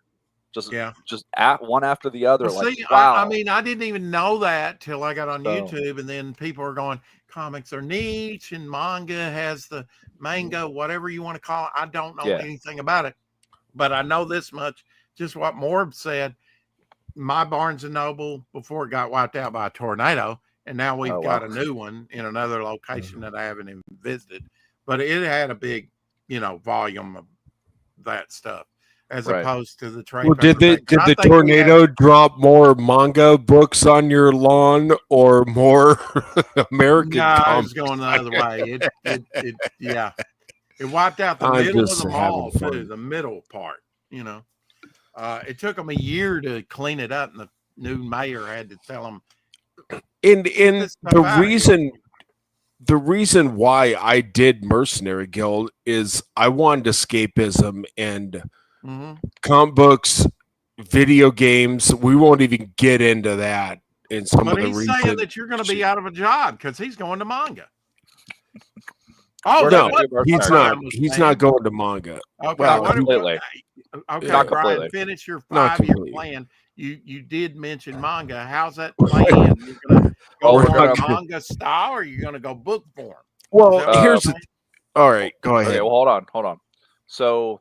No, we're not going to force our existing books into that. Would be stupid, in my opinion. Like, I don't want to force a Western comic into a manga and change the art. But we do have one in development, and once we launch that, we'll have comparison to then say, okay, what are the sales like? And we'll start testing the waters, right? Yeah. So that's the plan. And then part of the other plan is, but you're already at a disadvantage, right? Because you don't have their distribution. Well, whoever they're distributing. Oh, I see what you're saying. Yeah, I mean, we already self-distribute anyways. So to me, it's like, well, I don't know. Okay. I mean, maybe I could get with a distributor in Japan and partner with them. I think that's smart, because if somebody goes on your site and they go, I like the manga, and they don't have any. Oh, wait, they do. I see that. Okay, then they might get that one and ask for more. Yeah, and then it's just, people are conditioned to say, oh, it's a manga. Like, so it's, I mean, it's just like stuff coming out of Japan is just more culturally relevant in our country than our own. That. What's the difference besides a lot of speed lines? Oh, what's the difference between Western comics? I mean, they read it from right to left instead of left to right, right? Yeah, it's the structure of the panels, and it's the art style. Yeah. As far as storytelling, it's very traditional. If you look at something like Inuyasha, that's Dungeons and Dragons. That's really what it is. Yeah. Well, and if you look at Cowboy Bebop, it's space it's opera. just sci-fi, space cowboys. And I don't have a huge background, or Robotech or whatever. I don't have a huge background in anime or manga, but I've seen enough to know that they are using Western type storylines in their stories, and just they're still doing it. We're not. That's the problem. Let me add on that. So they're taking all of the genres that people are familiar in the West, and they're doing them better because they're character driven, not plot driven.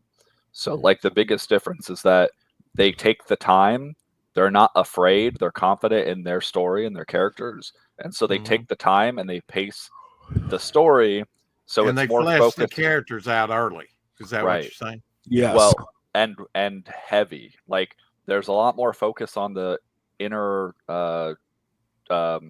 party dynamics, the relationships between the characters, and less so focused on what's happening, what's driving these characters.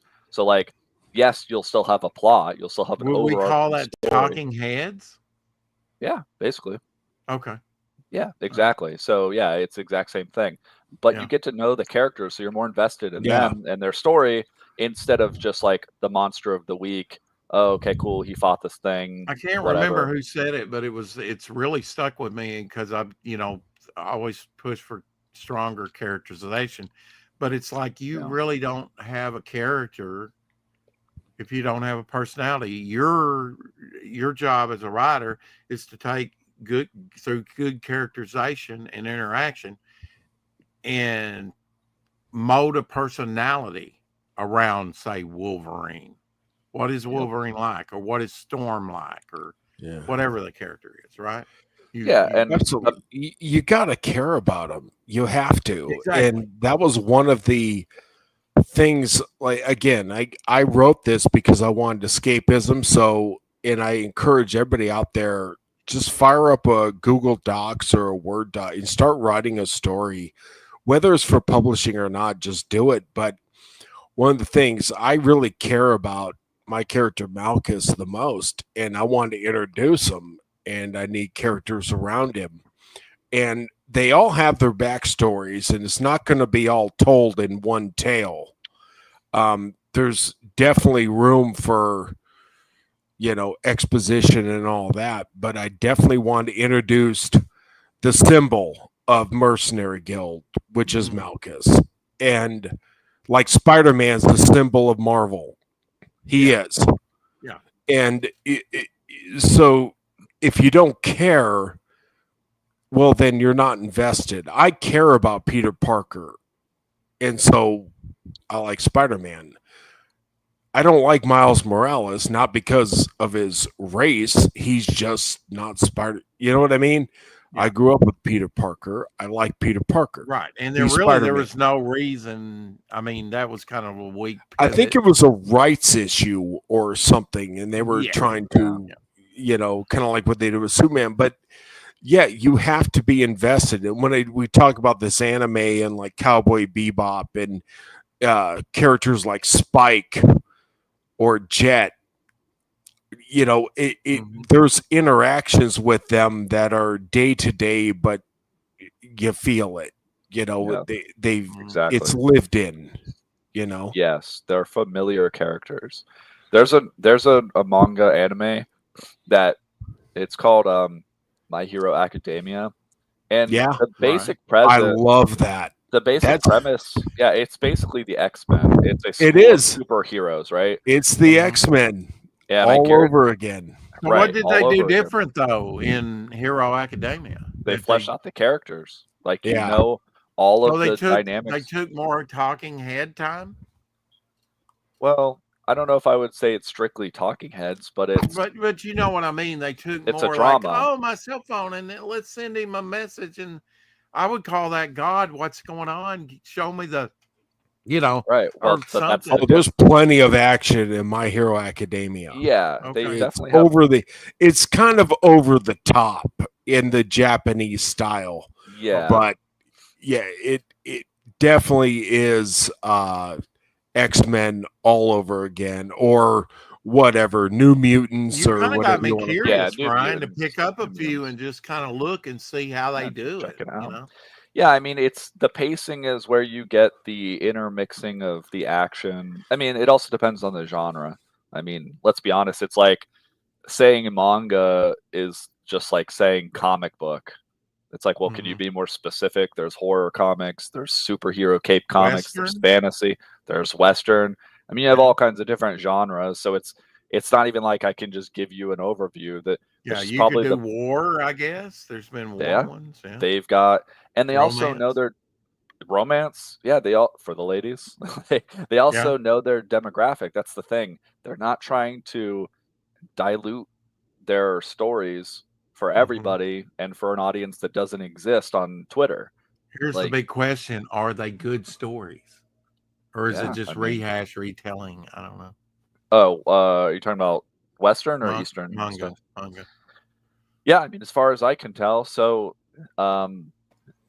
what we get in America is like the cream of the crop because I mean, it's all tested and it rises to the top in Japan and now Korea and I think Yeah. China to some extent. Yeah. And so we don't even see all of the stuff, right? We don't even Right. see all the And there's slot. probably tons of it produced. Oh, there's probably a millions of them. But that's the difference. It's so competitive. Everyone's so passionate about it. So we actually are we have the luxury of getting probably the best stories that they produce. Yeah. So imagine that. For a long time, all we knew was like Appleseed or Akira or Right. something, real bangers like Well, that. So like yeah, with Mercenary Guild, like so a lot of times these Japanese they don't reinvent the wheel. They just do traditional storytelling. Yeah. You know, there's a big bad and you got to deal with it. And that's what I did with Mercenary Guild. I said this to Brian and Luke. I'm not trying to reinvent the wheel. I'm trying to make it round again. Right. Because the wheel right now in storytelling in Hollywood it is not round. And it's not on the car anymore. No. It flew off like 5 years ago. Yeah. I'm trying to make it round. And I'm giving you okay. Big bad heroes. Let's go. Yeah, I don't think you have to reinvent the wheel by any means. You just have to. I've heard my own chat say we just want a good story. You know, that's it. And then it's on your back as well, unfortunately, to distribute the thing, to get it in as many outlets as you can. And just to write a good story, even after that. I mean, that's not the if you look at Star Wars, very simple. Very simple fantasy story. Yeah. Very simple. And it's got its origins back in Buck Rogers and Flash Gordon days. Of course. There you go. Of course. Just like mine has a background in Conan and, Hickman and Weiss and Lord of the Rings, but it's my own take on it. And it's my own world that I built on this island. And Can I take credit for the prologue? Yeah, absolutely. Okay. So the prologue, you know what inspired me for the prologue of Mercenary Guild? The only good scene, in my opinion, from the latest 3 Star Wars movies, which is the opening scene they showed all the time in the trailers, where Kylo Ren comes out of the spaceship and they just annihilate everybody when they land on that planet. You remember in Force Awakens? Yeah, but weren't you more inspired by Goblin Slayer? Yes, that too. Goblin Slayer, the anime, which it was a combination of those. Yeah, that's where the goblins came from. Yeah, I mean, when Kylo Ren halted that beam in front of him. Yeah, so that's kind of where. So you wanted to hit the ground running with action, and that's something that I've learned in this process, Brian. Is you can start the story at any point you want. You really can. You can start it at any point in the story.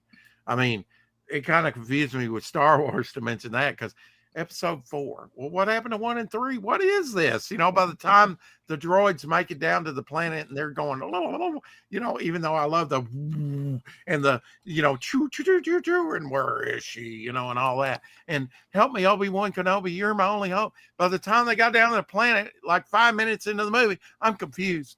I mean, I thought it was cool, but I'm confused, Are you talking about the newest ones? Or well, you had to read the crawl. A New Hope. When I you first had saw to read the crawl. 12 years old. Yeah, they had me at the ship going, and it went on for miles. Yeah, but you had to read the crawl. Yeah, written by right. Brian. And I at that time I didn't know Flash Gordon Goes to Mars or Saves the Universe or something where you had the crawl. All that and most people didn't unless they were like 80 years old at the time.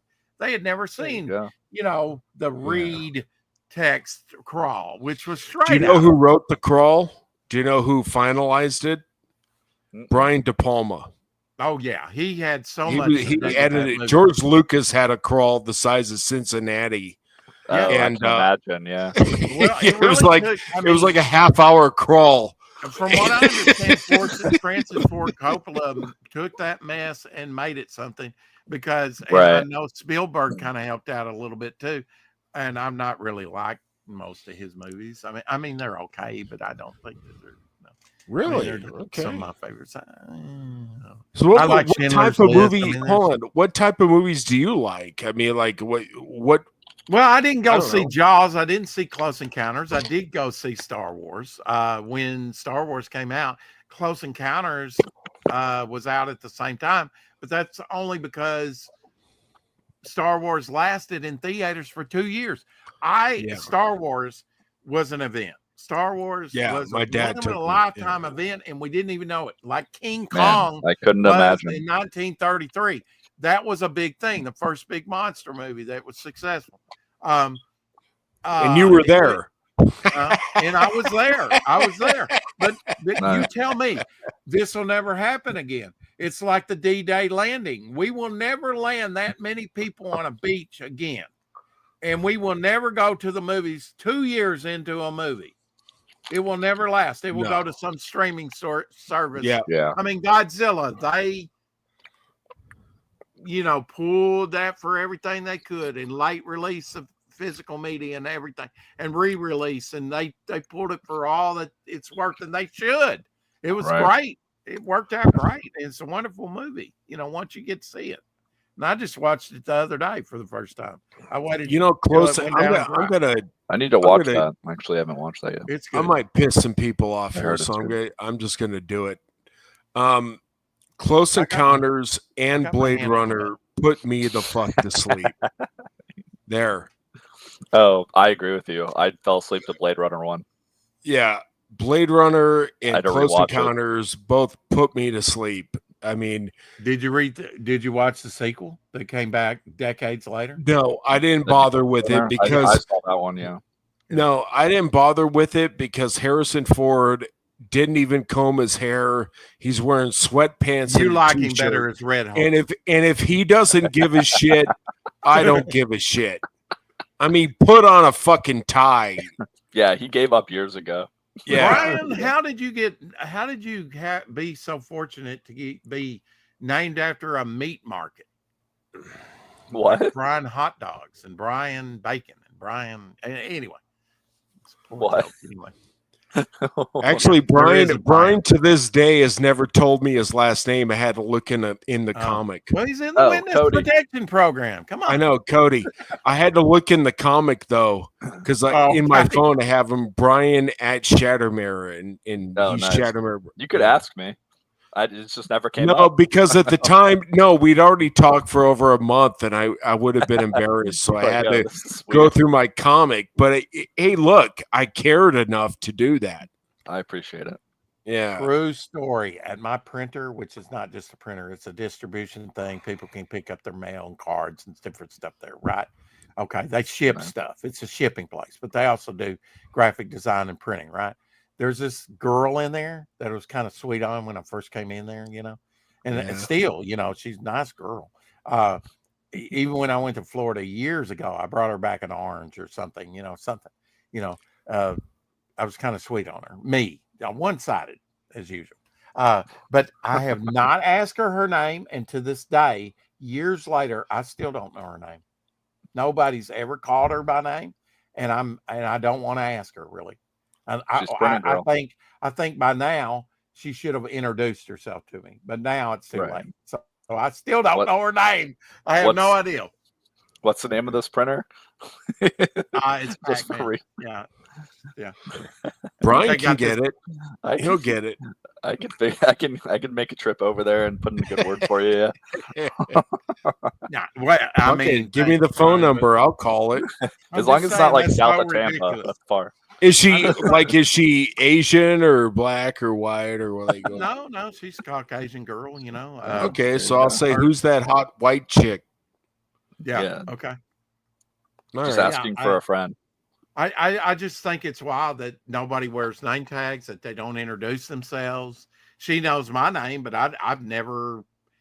And one of these days, I may just go in there and go, you know what? You have never introduced, all these years I've known you, you have never introduced yourself to me. And after a time, why would you?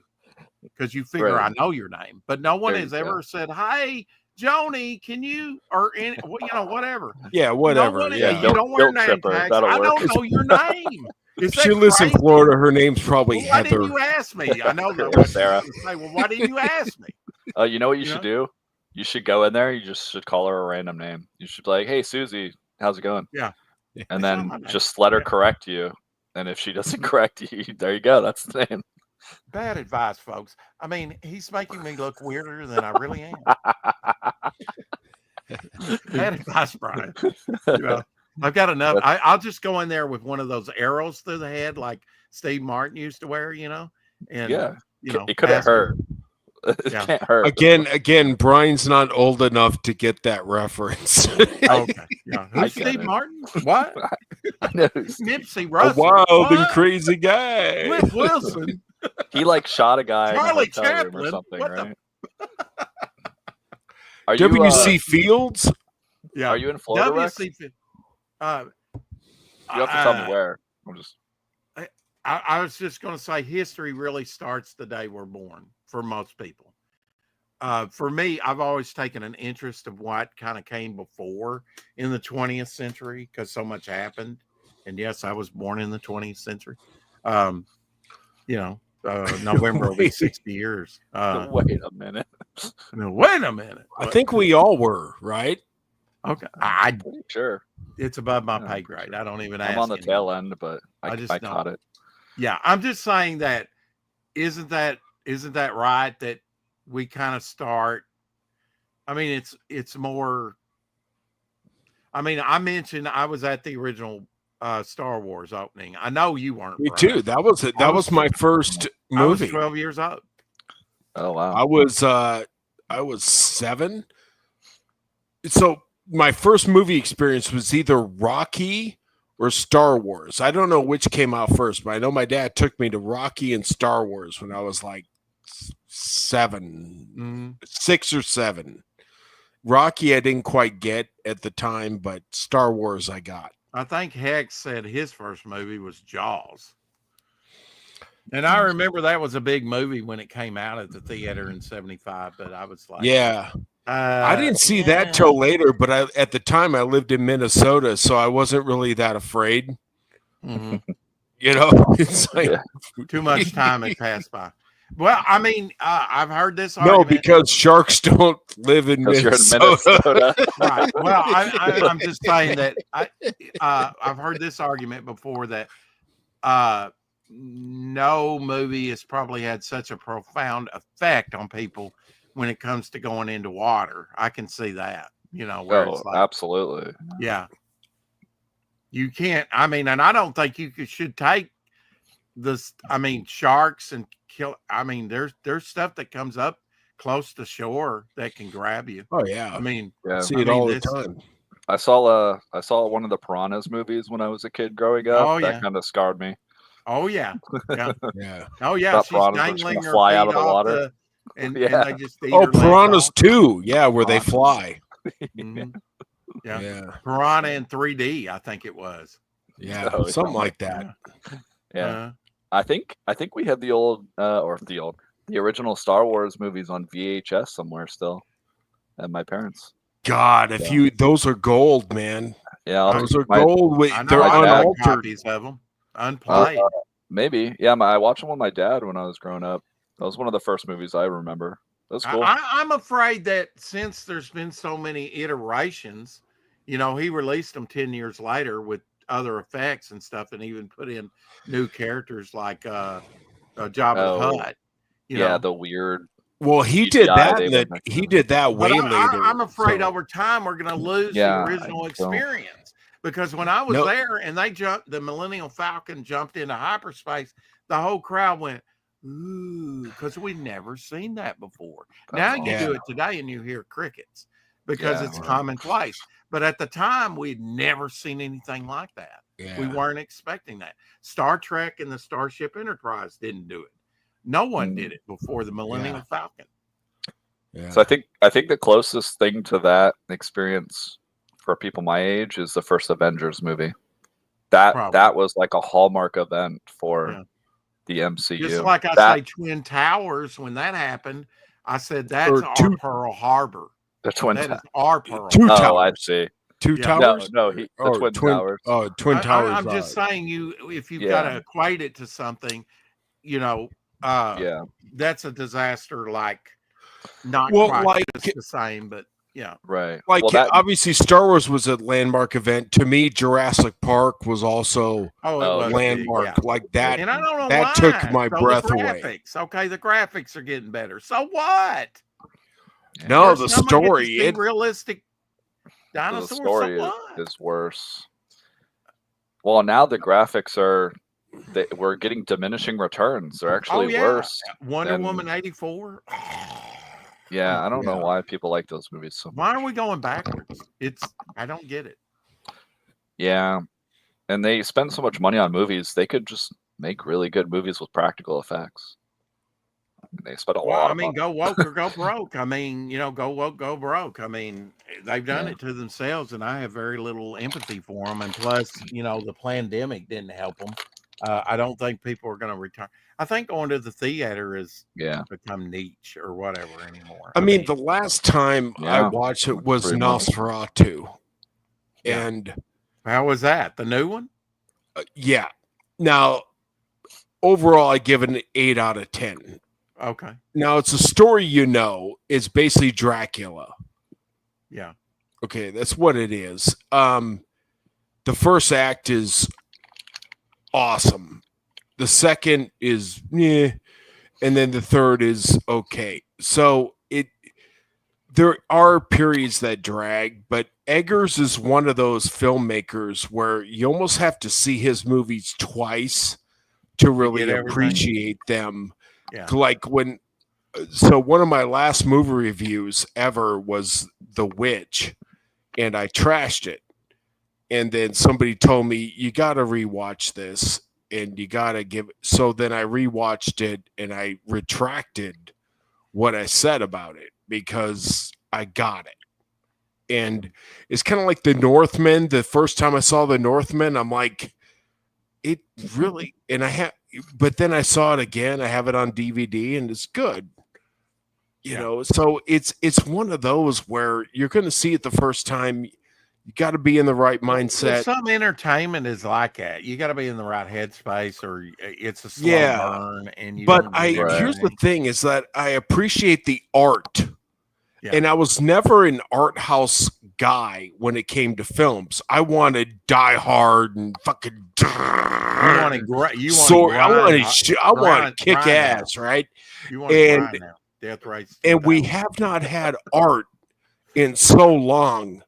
Yeah. That it's almost like your soul wants it, and there was actual art in this film in Nosferatu, so you can drink some of that in. Yes, there's periods where it drags and what have you, but it's only 2 hours. If you want art, I mean, 10 minutes of just like no one saying anything at the beginning of the movie. It's like, what's going on here? I mean. But they major on the moment, where Jack Elam's like capturing a fly in his hand and, not killing it. Yeah. Just and the extreme close-ups of a person's face, and the person's face becomes a landscape. It's one of the best movies. It really showed American filmmakers, even though the westerns have been done to death by that point, that it could be an art. It could be great. Westerns can be great, and they can be. Absolutely. Yeah, that's one of the best westerns ever. Personally, I think. I mean, I wasn't born back then. I was born, but I didn't watch it back then. Well, yeah. I mean, I'm just saying this might be weird because I'm looking back at the historical. But personally, I think that Hollywood tanked westerns because they were a part of Americana culture, and the new people that were coming into Hollywood that were like the precursors to all this woke bullshit that's out now. They just hated America, and the Western was like the quintessential American film. And so even though it was like the height of the popularity that people loved them, it seems like when people reminisce about them, they all go like, they were great. Why? I don't understand. They just stopped making them. It wasn't like they just started sucking and people were just tired of them. They just stopped. I remember when Silverado came out in '83. I didn't see it at the time. I didn't think that much about it, but a few few years after, they were still talking about Silverado, saying, "Wow, this is kind of bringing back the Western somewhat, something that's been missing." And you watch it, and I didn't think it was that great, but I mean, I think it was just the only thing out there. Good. Yeah. And bringing this around to comics, if you look at French and Italian comics, it's Western. They don't have cape shit. Yeah, it's all kinds fantasy. It's Western, especially Italian comics. It's Western, dude. It's American fucking Western. It's it's unreal. The Western comic industry is booming in France and Italy. Isn't that weird? And I see more Westerns coming out in crowdfunding and stuff. Jimmy Palmiotti, he had a large run. I didn't know this till recently on Jonah Hex, and he's got a Western crowdfunder over there on Kickstarter. And there's been other Westerns. Nice. I'm doing a Western. That's a movie they fucked up, but Oh yeah, two Gatling guns on the side of a horse. You think a horse is going to stand? But Razor Fist came out with Ghost of the Badlands, and I have that. Razor Fist it's very good, very good. I got the black and white. Oh, nice. And I enjoy it. I enjoy the art. I enjoy the story. At some point, since you do have your Shattermare back there behind you, Brian, you're going to have to touch a Western. Saying. Oh yeah, absolutely. Just put a little cowboy hat right up here. Well, I don't know about that. little. Back like, in my day, we'd put a quarter in and ride it. Because I don't think how about a bullet sling? How about a bandolier? Yeah, little 30 30 yeah, 40 government or 70 government, 45 or something. Yeah, there you go. I tell you, like when Tombstone came out and Unforgiven, they came out right around the same time. Those were huge, and they're still legendary. I mean, Hell Rider was good. Everybody quotes Tombstone. Oh yeah, that's the most quotable movie. I mean, you bet. But she doted on the frowner. Yeah, bye. I won't take no beef, no bartender. I'm your Huckleberry, which everybody could. You're not a Daisy. I mean, you could go on and on and on. And if you get for Unforgiven, and Gene Hackman is like, I'm gonna burn his anybody comes at me, I'm gonna find him. I'm gonna find his friends. I'm gonna burn their fucking house down. Clint Eastwood says, like, all right, man, rock on, man. Have you guys? This is kind of an older movie at this point, but it was a Clint Eastwood movie, Gran Torino. Is that what it was called? Gran Torino, yeah. That was kind of a Western. I mean, in a modern setting, right? Yeah. I mean, the guy does a final stand against the gangsters. Did you watch Coyote when he played a coyote, the mule? Have you seen the mule? Yeah, I've seen the mule. Yeah. That was a good one. Yeah, where he goes over the border and smokes drugs or whatever. I can't remember. I need to rewatch it, but he's an older guy. He's got a good driving record, and so these people approach them to smuggle drugs. Well, that was the thing about spaghetti westerns. The clean-cut cowboy, Hopalong Cassidy, Roy Rogers, blah, blah, blah, whatever, was not so clean-cut anymore. You got Clint Eastwood that was stubble hair, dirty, Eli Wallach, whatever, it was a grungy, gritty, and what the thing I like most about the spaghetti western is the gunshots. It's not pew pew pew, it's cannon. Boom! I mean they just that sound changed westerns you could tell the difference. It sounded like a small cannon going on. They started using real blank. I still love real that. fire. And then Alec Baldwin had to fuck it all up, didn't he? God damn. Who was that? Alec Baldwin had to fuck it all up. Shot the extra with the real loaded revolver. He shot a motherfucker. That might have started with Bruce Lee, but anyway, and Brandon. What about apparently that movie's going to come out sometime on your next streaming service. I think it's Rust, isn't it? Oh, really? Isn't it it's called Rust. Oh man, that'll be an interesting one. They're still releasing that movie. Wow. Yeah, they're going to release it, from what I hear. Awkward. Who won? He's one of those that puts his woke foot and his anger. I mean, just the stories with his daughter, fighting with his daughter and everything. It's just, I don't know. Hollyweird is Hollyweird, Yeah. he said to his daughter, "I'll never forget these words. You're going to turn, I'm trying to set you straight. Otherwise, you're going to turn to a bitch just like your mother." Oh, I love it. I'm sorry. It's funny. Yeah. You guys don't get it? Yeah. No. It's really sad. I don't know. I like Stephen Baldwin. It's sad. No, it's sad, but it's just funny to me. Yeah. It's just he's so. I guess you had to be there. Well, it's sad that goes on in public, but I mean, it always has, I guess, in Hollywood, from even the silent eras, there were scandals and stuff. So, and nothing changes. And even before that, there were scandals in entertainment. Even before there were silent movies, there were scandals that were covered up by Randolph Hearst and the media at the time. Yeah. Yeah. So, of course. It's always going to be there, but I don't want this American art form to die. And I just always say, and one reason I'm doing it is it's like, I see through crowdfunding a viable distribution type thing, selling directly to your public. Okay. I say be the entertainment you want to see, which we're not getting. Exactly. What we're getting is Asian month, gay month. And which is why I did Mercenary Guild. None of this is for the money. If you look at if you look at what I put into it and what I'm probably going to get out of it, I'm going to get a fraction of what I put in. Well, hopefully not, folks. But holding that book in your hand is going to be worth it. Yeah.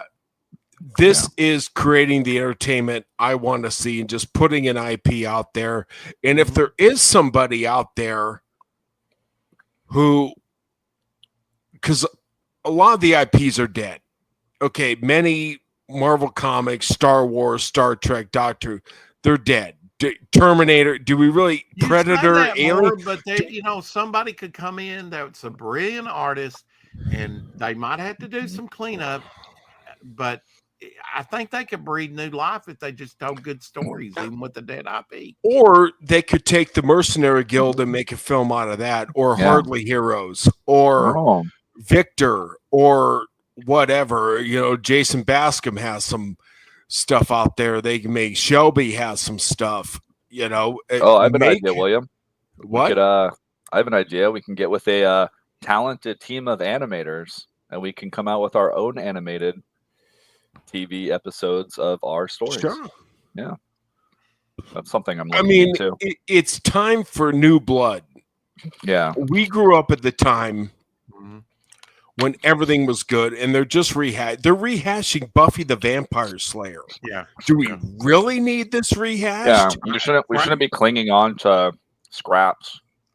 No. I mean, at this point, you're Are willfully. they going to outdo Buffy the Vampire Slayer the way it was done, or Terminator? Why redo the Hell Wizard no. of Oz? Why? Hell Why no. redo Gone with the Wind? Why? Why? It's a Wonderful Life. Don't touch it. Because they're creatively bankrupt. Exactly. Okay. I mean- Let's start making excuses, Brian. We have Come on now, creations. Listen to your own statement. You know, I'm just saying. I mean, I'm I not don't going to watch the disagree with movies. it. I really don't. I But mean, I'm not going that's to a watch cop them. out. So That's really a cop out. I've got writer's block. I can't. oh, they don't Send have them writer's back block. to They're not even journalism writers. school. They don't get it. have talent. Yeah, they're not even writers. Well, I almost look like You're it, giving them too much like credit, during World Rex. War II, Brian, where I almost look like it, like, you know, Stalin did a purge PTSD. of all its talent. Yeah, they But have so a many brain drain. people say that. I mean, and that's the pat answer that we like lemons or whatever those little things are that we repeat, you know, and it's like, no, it could be good if you put the effort in and if you had talent or No, it can't be good. I think It you're can't missing be my good. point. It Okay, can't maybe be. Yeah, it can't be. That's why I'm saying we shouldn't it We can shouldn't be. view it with rosy goggles saying, oh, well, if only this or only that. No, just move on and create new things. Yeah. That's what I William and I agree are with you. saying. I agree with you. Yeah. I agree with you. I Yeah, mean, like, if We're you've not got- going to they're done. beat we're not going to beat Christopher Reeve's Superman. It's not going to happen. We're not Yeah. going to beat Sam Raimi's Spider-Man. We're not going to but- beat yeah, X2. We're not I gonna gotta beat disagree, Lord of the Lauren. Rings. You know, if you're creative enough, if you got the right talent, and now I agree with you. And those are high marks to beat. But if you're flying on all cylinders, one thing that I will agree with you on is that we might not have the talent pool when it comes to actors and actresses. Usually, used to have people that grew up in hard times. No, when That it comes to most of- writers, we most- don't have the talent Yeah. pool. It's not even the actors. Okay, It's but the I mean, story. aren't there new people, new generation? But No, all but right, they won't let me hire them. take this further. Let me take Okay. this further because you and I are around the same age. Well, whatever. You mentioned Alien earlier as a Right. horror movie. What was the best part of Alien or Predator was the fucking reveal when you got to actually see the damn thing. You and didn't they know. built up to it. They built up to it in Okay, Predator you and didn't stuff. know what didn't- you were going into, but then Yeah. you see the reveal when Predator takes off his helmet Mhm. and you one ugly motherfucker. That's gone. Yeah, you'll never get that That's back. gone. You're not going to Well, get no, that I moment don't think back. it's And that never, was it can't be done. Okay, No, you guys are well, hold on. boxed in Hold on, in my hold on. thinking. William, can I correct me if Sure. I'm wrong, but what you're saying isn't you can't do better than Lord of the Rings, period. What William's saying is you can't do better than the Lord of the Rings that's already been done, so you shouldn't keep trying to rehash Lord of the Rings. You should Yeah. try to I would create an agree to original that. I mean, story. there's certain it's mountains that lightning in a shouldn't be bottle. climbed. Right. It's lightning in a bottle. Go So, like, on to another mountain that has not been climbed, and Right. that you can be the first. Right. Exactly. This one's not going to get you any notoriety, no matter how. I got it. You know. Yeah, but yeah. That's what we're there's- saying. We're not saying like, oh, Yeah. well, everything's been done, so let's And just see, throw our I'm hands saying up the and- same and thing, we'll just in a go different away. way. You shouldn't redo Wizard of Oz, Gone with the Wind, It's a Wonderful Life. There's certain Mr. Smith Goes to Washington. You shouldn't redo those because I mean, not if Yeah, you've they're got timeless. a fresh new. Oh, hot trust me, take, bro. you know. They're going to redo, though. In fact, I was I know. joking with a friend of mine. They're going to probably redo To Kill a I Mockingbird. think they've already doing. Oh, Wizard of 100%. Oz, But basically. it's the going to lawyers- be a white guy and a black lawyer, and he actually raped the girl because women can't. Women are. You have to believe all women, and Right. there you go. Well, the black And guy's there's going To to be Kill the a prosecutor. Mockingbird, folks. Well, it depends on who Well- the woman is pointing the finger to. If it's Joe Biden, Well, I she's would going to be think. pointing at a white guy because he's going to have a Oh, no, black no, hold attorney. on, William. No, here, I got it. No, the white guy. The white guy is going to be the prosecutor, not the defender. The black guy's still going to be on trial, but there's going to be a twist where the prosecutor raped the white woman to set up the black guy, and he was really the victim the whole time. You see, he didn't do nothing wrong. Yeah, and it's that the white guy turns out to be the real villain the whole time. Sometimes you can go so fantastic that it's like that's what they'll do. That's what they'll do. I'm calling no, it I love that twist because we were talking I about how we can twist To Kill a Mockingbird to meet the woke check boxes. $50. Yeah. $50. And I'm not taking that bet. You don't want to take it. You're not. I'm not taking it. I'm right. Yeah. Well, you win, dude. Thanks. You know, I just think it's overconflated, isn't it? I mean, you know, they want you to think that there's vast numbers, and it's probably like 25%, if smaller, of the total people that really count in society, right? Oh, absolutely. So they got a big voice for whatever reason, you know, but and I hate that they use like the gays and they use the transvestites and they use these different things, and even in people that are transvestites and gays. I mean, I heard a great argument, you know, from two lesbians. They said, we got a bakery, and I wouldn't want to do, I see no problem with that guy for religious reasons not wanting to do an anti-gay or to do a gay wedding cake. That's his right, because we're a gay couple and we got a bakery and we wouldn't want to do an anti-gay cake. See, I got no problem with those people. That's common sense. Right. You know, but a lot of these people that they're being used. They use women and people of color as purse puppies and shields to hide behind. Yeah. So we're going to put Black Captain America here. We're going to make the shittiest fucking Captain America movie you ever saw. To see Falcon? I would like to see a Falcon movie, well, but not Falcon as Captain There you America. Go. That's what they should have done. Again, off-brand. But can I give you guys some pushback on that? Like the fact that, so if tomorrow, right, let's say they actually made a good Falcon movie, theoretically, right? Mm-hmm. Mm-hmm. It could be done. Everyone would come back like, oh my God, Hollywood's finally back. They're not full of retards anymore. No, just stop. That's my point. Like we have to, like Morb said, you have to let it die, and we have to start creating our own stories, stuff that we can be satisfied with, and make that the new culture. If we want to actually build a culture of entertainment, we have to be the next Stan Lee's and George Lucas's and Steven Spielberg's. We have to do that. But it's the largest joke, though, in independent crowdfunding is the homage or tribute cover, because we're modeling it after the old Marvel model. Why don't we go on and do something more original? Well, yeah. Are we emotionally bankrupt as the writers in Hollywood? I did one homage cover, and it was Conan 1982. I know. You know what I mean? When I see Aaron Lopresti, or I'm just pulling these out of a hat, but whoever, when I see them doing that, oh, that's neat, and it's professionally done, and it's nice looking. But then, I mean, are we really pushing ourselves, or are we just recycling? Well, it shouldn't be right. I mean, it shouldn't be like your cover A. I'll say that for sure. It should not be, hey, this is like Mercenary Guild cover A should not be the Conan homage, right? That I mean, we could all agree on that at least. That, like, and that was my idea. I would think that that's misleading, really, to tell you the truth. It's like, oh, I'm going to get Barbarian. Is that what I'm going to get with the Mercenary Guild? I don't think so. Is it Barbarians? Right. No, exactly. That's why we do it as a variant cover. Is like, hey, look at this fun thing we did with the. But yeah, I mean, you're right. A lot of people, they still leech off of those brands to get notoriety, to say, hey, look, we're like these guys. We're just a copycat. Yeah, no, I agree with you. In general, they shouldn't be doing that. I mean, they shouldn't be focusing on trying to well, my main cover is a burst through cover, burst through, where he's punching through the page. Okay. But now I did a little different, I had him burning through, so there's cinder and ash. I mean, that's cool. And stuff.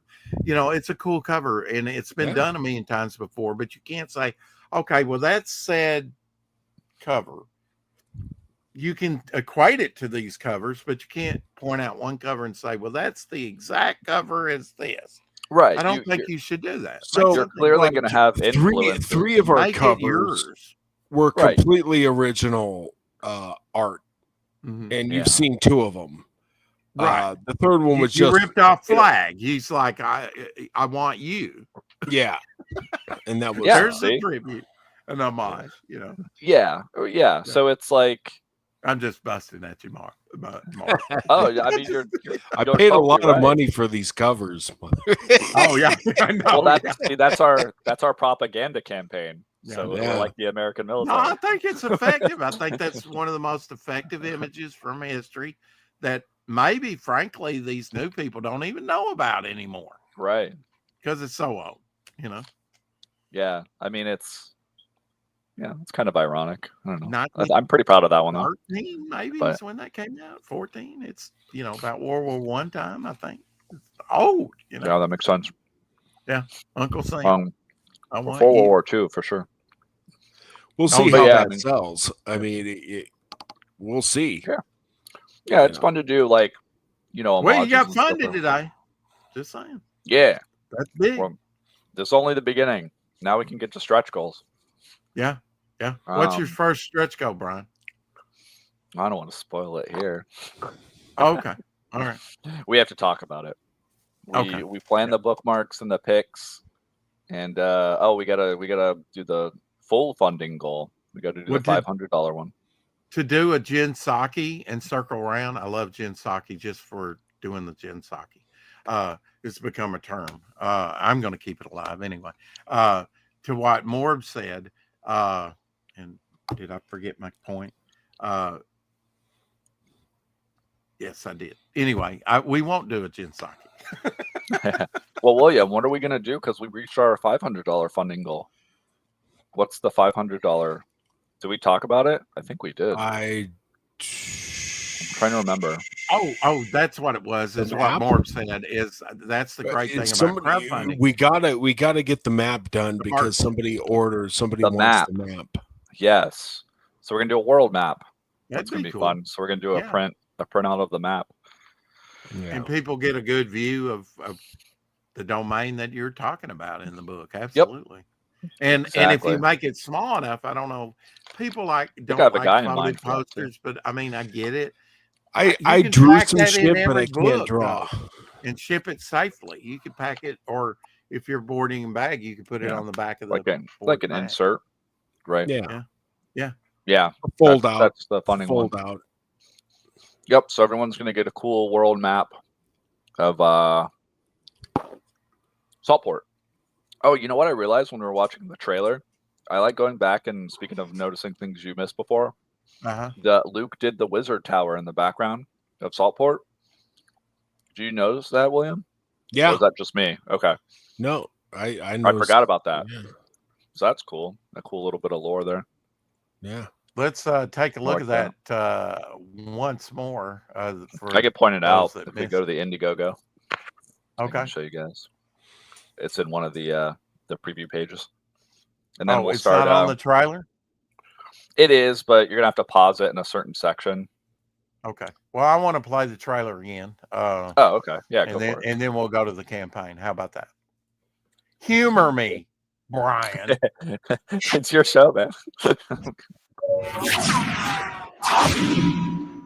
I love your logo there. I have to ask you about that.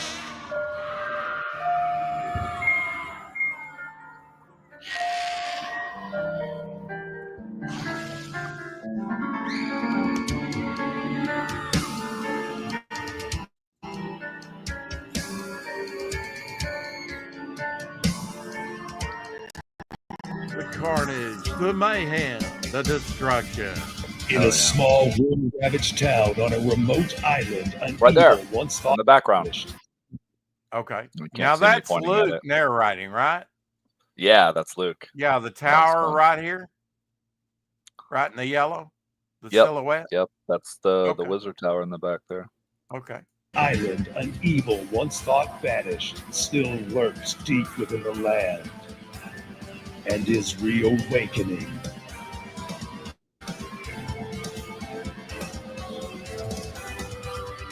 In this slowly healing community torn between two factions, an outcast band of adventurers strive to rebuild their lives and make this island their new home. As darkness encroaches upon the weary citizens, only the Mercenary Guild stands in its way.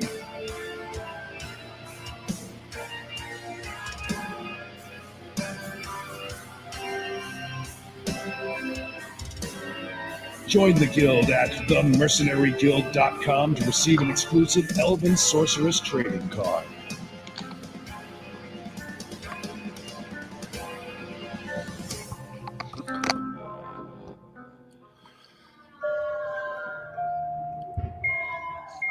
That's going to give me nightmares. And that is Luke Aglietta's voiceover. That's his premiere debut, yeah. And I actually did a voiceover for what Shattermare is coming out with. I don't know if we have that.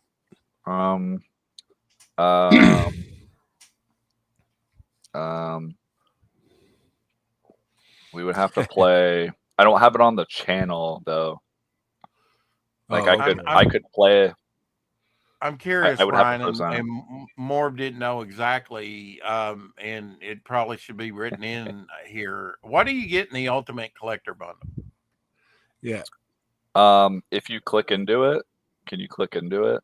I think it has the items that are listed. Oh, okay. Okay. There okay. you go. Revealed. Gives you a little description. Okay. All right. Digital version, Mercenary Guild T-shirt, trade cover bundle, which would be both of those, right?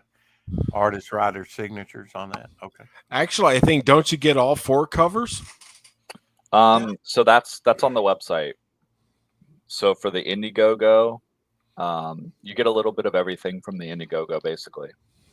So you get the covers, you get a T-shirt, obviously all the funding and stretch goals that we're going to do, and you then got a blank cover here.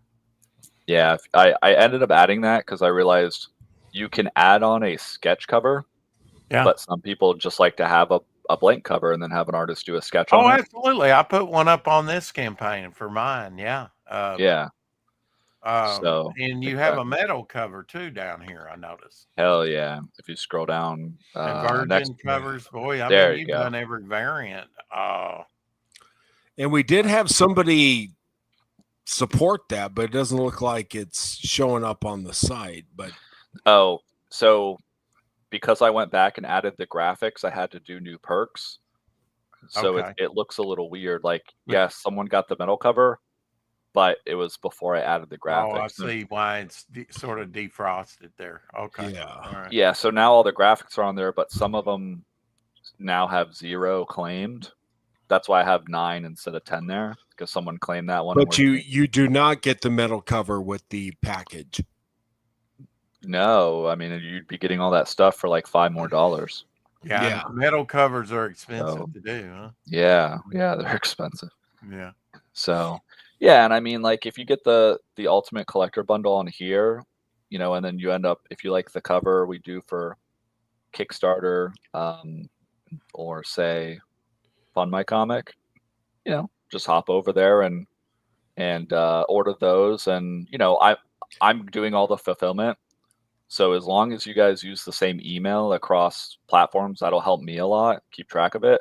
I'll hook you up. You know, I'll combine all the orders so you save some money on shipping. And everybody gets a guitar pick automatically when they back, right? Yep. Yeah. And this is across platforms. So even though we're going to be kind of like, you know, right now that we have the Indiegogo, obviously, and then we're going to be doing the Kickstarter and then the Fund My Comic as well. Okay. Are you going to do them in that order?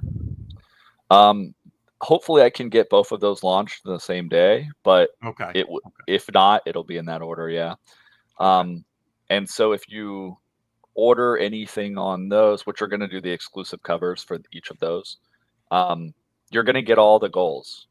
So don't worry, so even if the way I'm doing it is I'm just tracking totals across the website and all the platforms.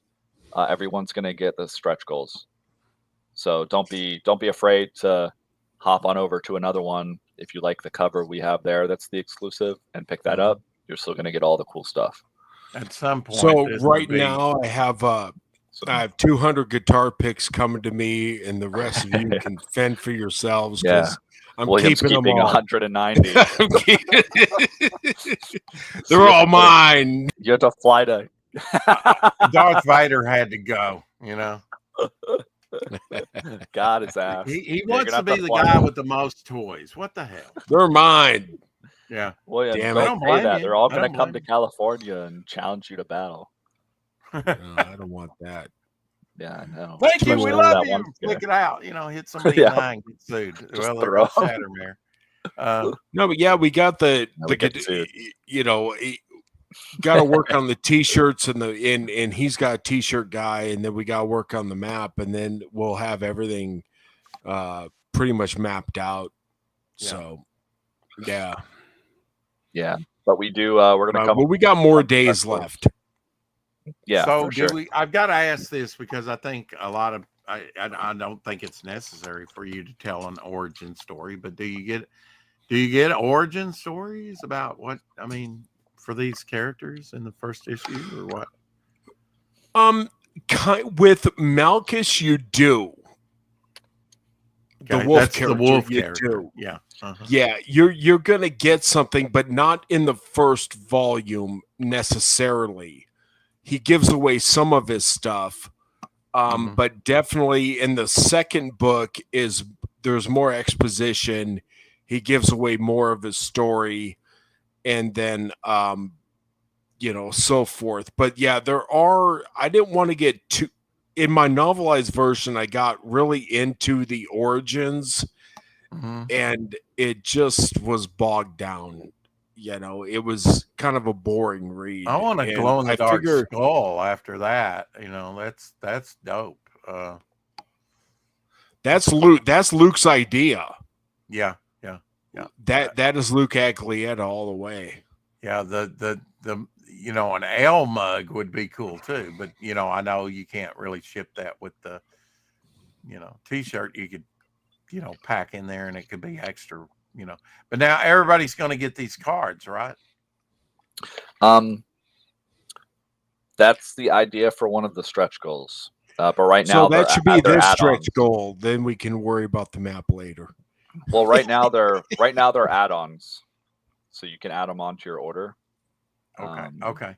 But yeah, if you've already got something produced, now if you're going to have to produce the map and actually make that, you might want to. Right.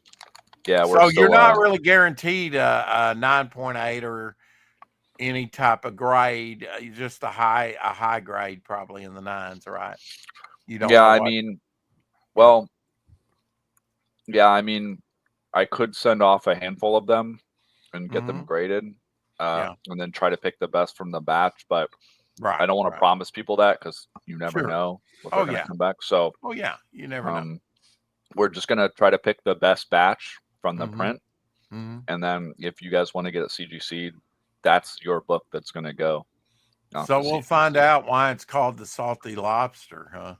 Later. Eventually, yeah. Eventually. Okay. Well, it's called that because it's just called that. It's a it's the salty. Now you're lying. They're gonna find out though. But they're gonna you'll find out. Oh, it's a riveting story. It's a stay tuned. Yeah. I do have a good idea for a Salty Lobster stretch goal. So William and I have got to talk about that, but I don't want to say anything yet because it's going to take. If you ever did a limited bound version, this right here, that it's parchment and whatnot, it just kind of lends to being leather, or pleather. Oh yeah, that'd be great. Leather, we did that for Hardly Heroes. We did a leather bound for the volume. I like the logo that Luke did. I really do. That Ironworks look. That's I actually drew it And then Luke took my drawing, and we were on a stream the other night, and he showed the evolution. I begged him not to.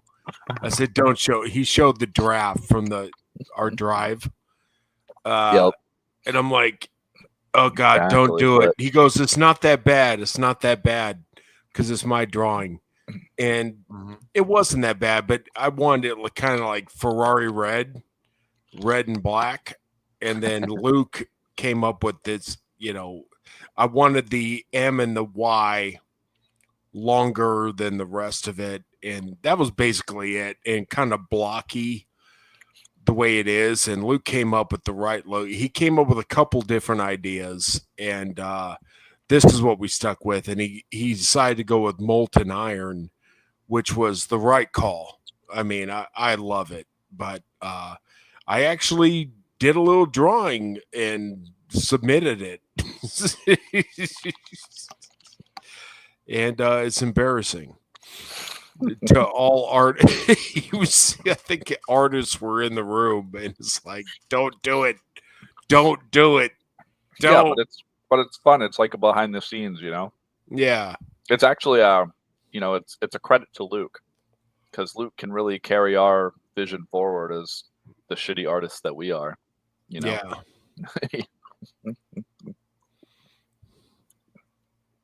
Tank's here, everybody. What's up, Tank? And eventually, if this thing launches, I'd like to do beanie hats and hoodies, things like that. That'd be a fun one. So we'll see how it goes, but we definitely need support.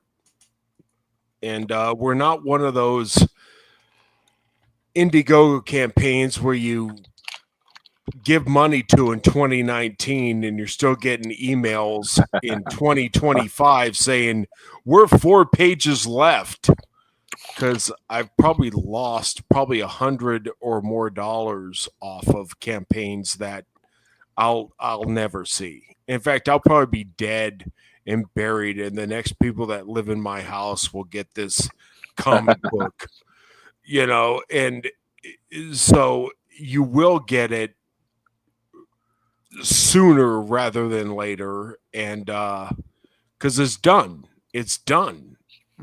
We got to print it. That's it. That's what we got to do.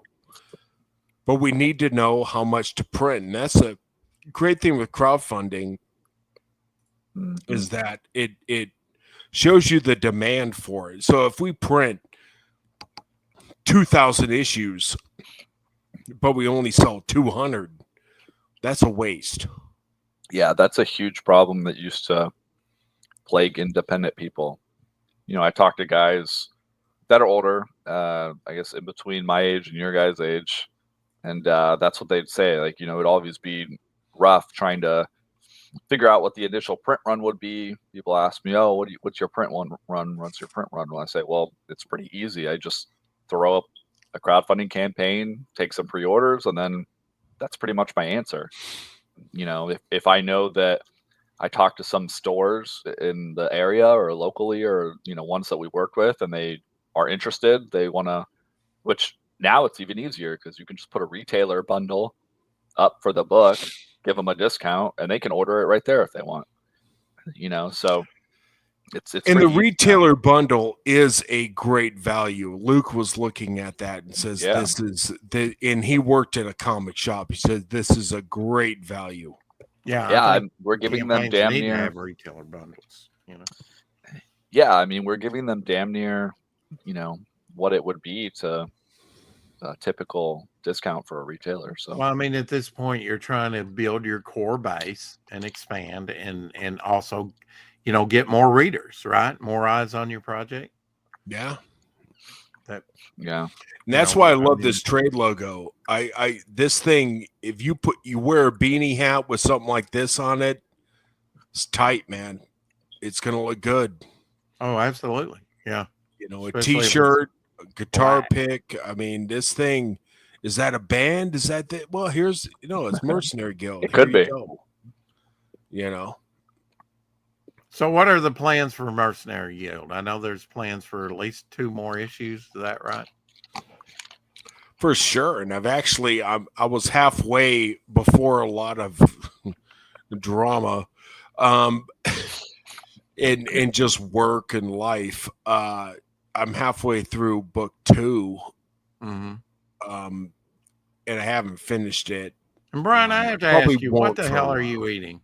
I just had to ask. Oh, I've got peanuts, Raisinets. They're covered raisins. Now you're my best friend. That'll give you gout. Yeah. That'll give me gout. Well, sugar. Not pre-diabetic like you, William. Jesus. Yeah, right. Yeah. Dude, that's fucked up. Don't fat shame me. It's funny. It's funny, but it's fucked up. Yeah.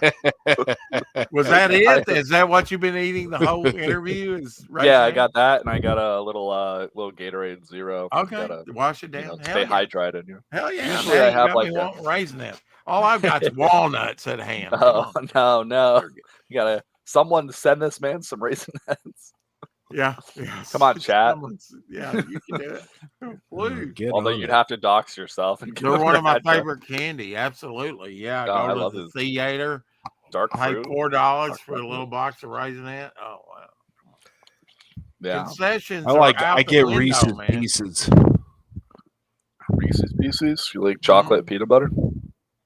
Yeah, Reese's Pieces. I've looked into Reese's though, and I don't buy it, even though it's so good.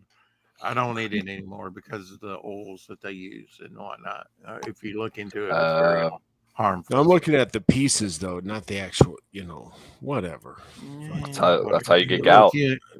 I know. Hey, dude, stop busting my fucking balls, man. No, I got way more jokes in the chamber than that. I got way more in the chamber. Oh, he's got pizza in a bit. Oh, no, nice. There you go. Well, one of the things I like to put in the air fryer that they've made recently, and I don't know if you've seen them, but they're White Castle bites. They're like pizza the rolls, pizza bites, but they're White Castle. Yeah, interesting. Yeah, air fryer's nice. Air fryers, it's a lot easier to make stuff. That's better for you. A lot of people get fires from air fryers. I don't know. Really? The fuck. It's I've got mine sitting on my sink, so if it catches fire, it's right there by a water source. Just dump it over. What the hell? But there's been this. I live in California. I mean, fires out here, dude. You kind of have to do it yourself. Yeah, you gotta have a fire extinguisher everywhere you go. You got a DIY fire kit. A bag of flour helps too. Just dump the flour on there. At one time we used to be a prepared people. We had civil defense, and I mean the Russians and the radiation was going to get us, and blah blah blah. And up to the 80s, that was pressing.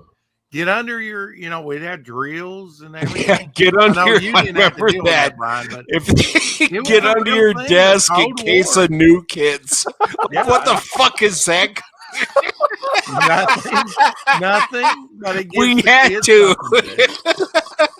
brainwash teachers. I don't know. Oh Christ! Unless you got lead shielding in that thing, it's not going to help. And then it probably get under your desk. It was like that South Park episode where they're all under their desks and lava. Fucking. You'll be like that guy. That one guy. That was shit in Pompeii, where he's self-gratifying himself. He's turned. Dude, that's exactly how I want to go. Fucking whacking off, man. All right. Yeah.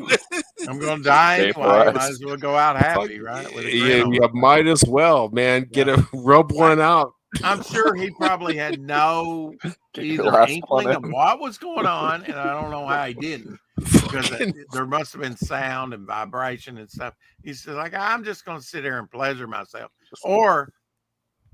Or he just had no idea that the ash was going to preserve him for all time doing that. Yeah, it's like, wow, Or maybe he did.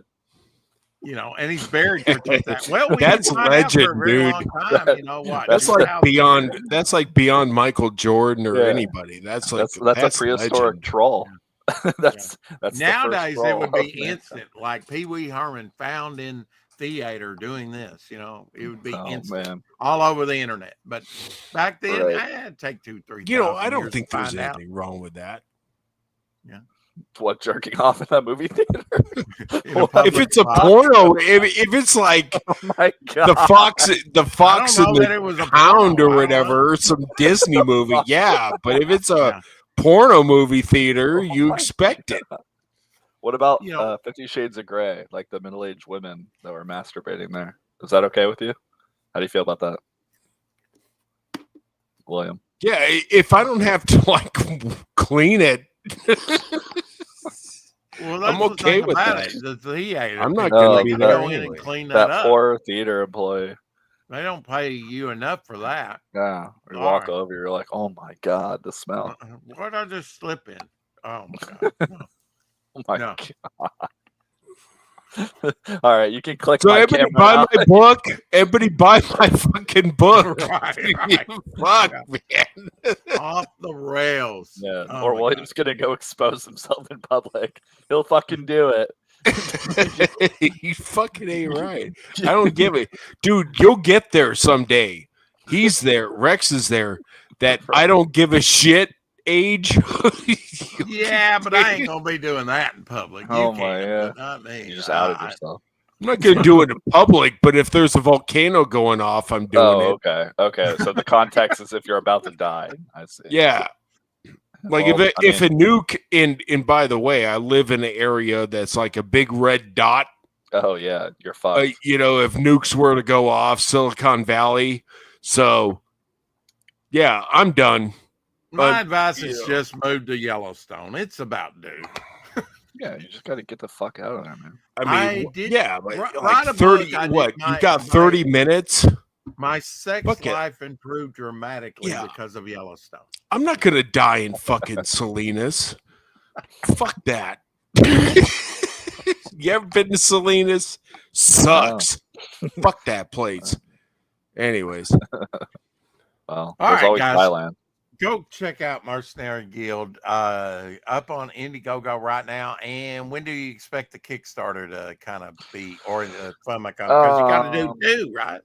Yeah, it's a lot, but and I do suggest to you, Brian, FundMyCon. If you got a backlog, do like set up a storefront and your storefront, and here catch-up tier. Here's a bundle. Try us out individually or as a bundle.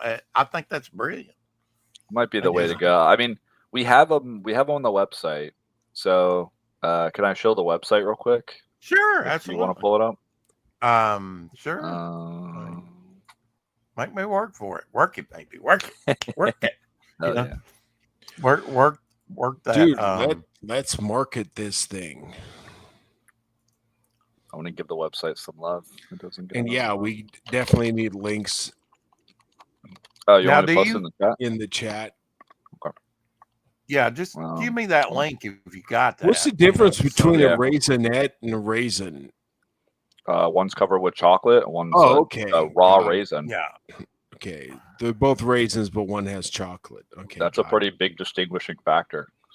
Have you got the link there handy? That was the thing when I go to Shattermare on X. Not all the links, not even the campaign was there. Yeah, that was a bad question. I apologize for that. Brian, I know Moore doesn't, but do you have a YouTube channel at all, Brian? We just do a show like weekly, bi-weekly on the Shattermare Comics YouTube. We do. That's where you can find us. Okay, you got that. Shattermare Media or Shattermare.com. Oh, yeah, for sure. And we do a show with Kyle. On X some of your episodes, but it didn't. It just wants to play on X. It doesn't want to send me to YouTube, and I want to subscribe to your YouTube, but I didn't know. Are you one of the few X viewers? Thank you. Oh wait, that's the studio. You're robot. Hold on. We do have a YouTube show, but most of our viewers seem to be on X. Understand you. Sorry. Me? Yeah, you. Oh shit. How do I fix that? I don't know. Now you're back. All We're right. back. It may be on my end.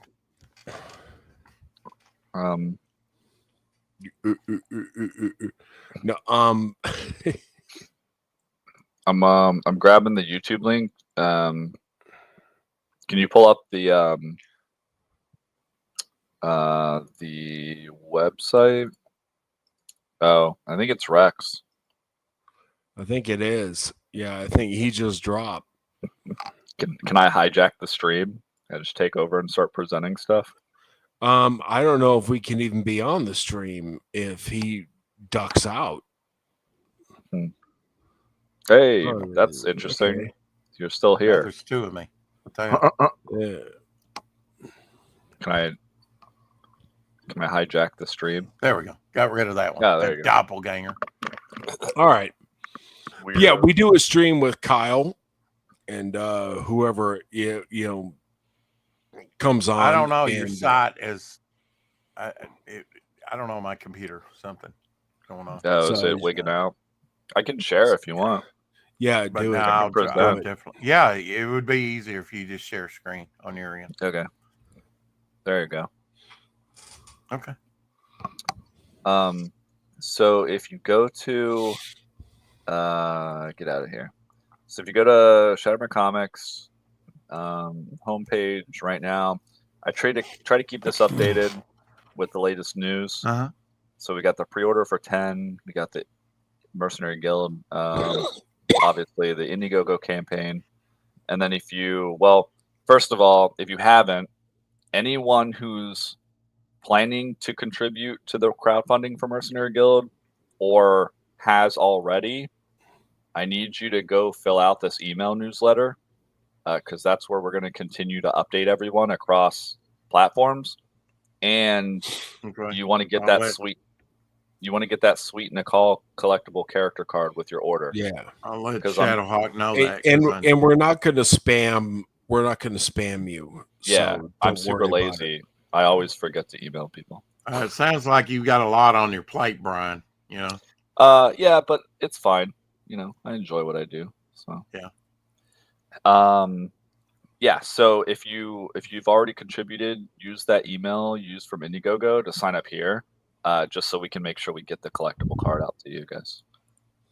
So just a little bit of housekeeping there, and then we can go to the shop. And in the shop, we've got bam! Look out! The next issue of Hardly Heroes is almost here. So you can pre-order issue 10. And then if you want to contribute, but you're like, man, I don't want to go to all those platforms just to order the comics. Just give me all the covers. You can do that right here. So you can actually, and you can choose if you want them all signed, and you can get. So that's a cover. Yeah. Is that So black and I think white that's cover? the Kickstarter. So this is going to be the Kickstarter exclusive cover, the variant cover. Is that black and white? It's going to be black and white, yeah. Yeah. Okay. And that's cool, like a jam piece combination of the collectible cards, the characters. Mm-hmm. Luke put that one together. And then that's Luke. That's Luke. That's Luke. That's the Indiegogo one, obviously. And then this is going to be the Fun My Comic, the Conan homage, except, we got Bane and Nicole. Mm-hmm. But if you want to just get all the covers, you can get them in the trade, A through D, or you can get them the Virgin option, the full art, and you can get them signed or not signed. So you can get them on the website. And then if you get it on the website, you're still going to get all the cool funding goal and stretch goal items. So you're still going to get the guitar pick, still going to get your bookmark, still going to get the world map. So don't worry if you get. That's the cool thing about doing that Jinsaki and about crowdfunding, is you're making more than books. You're doing bookmarks, and you're of doing course magnets, you're doing trading cards, you're doing keychains, you're doing whatever you want. I like it. Yeah, and it's just stuff that we find cool. It's like you said earlier, right? It's like stuff that we would want. Exactly. Become the entertainment that's not being made for you. Yeah, nerds love Nerds unite. Trinkets. Yeah. Yeah. We love that. I mean, I've gotten such cool stuff. I mean, even like a poker chip.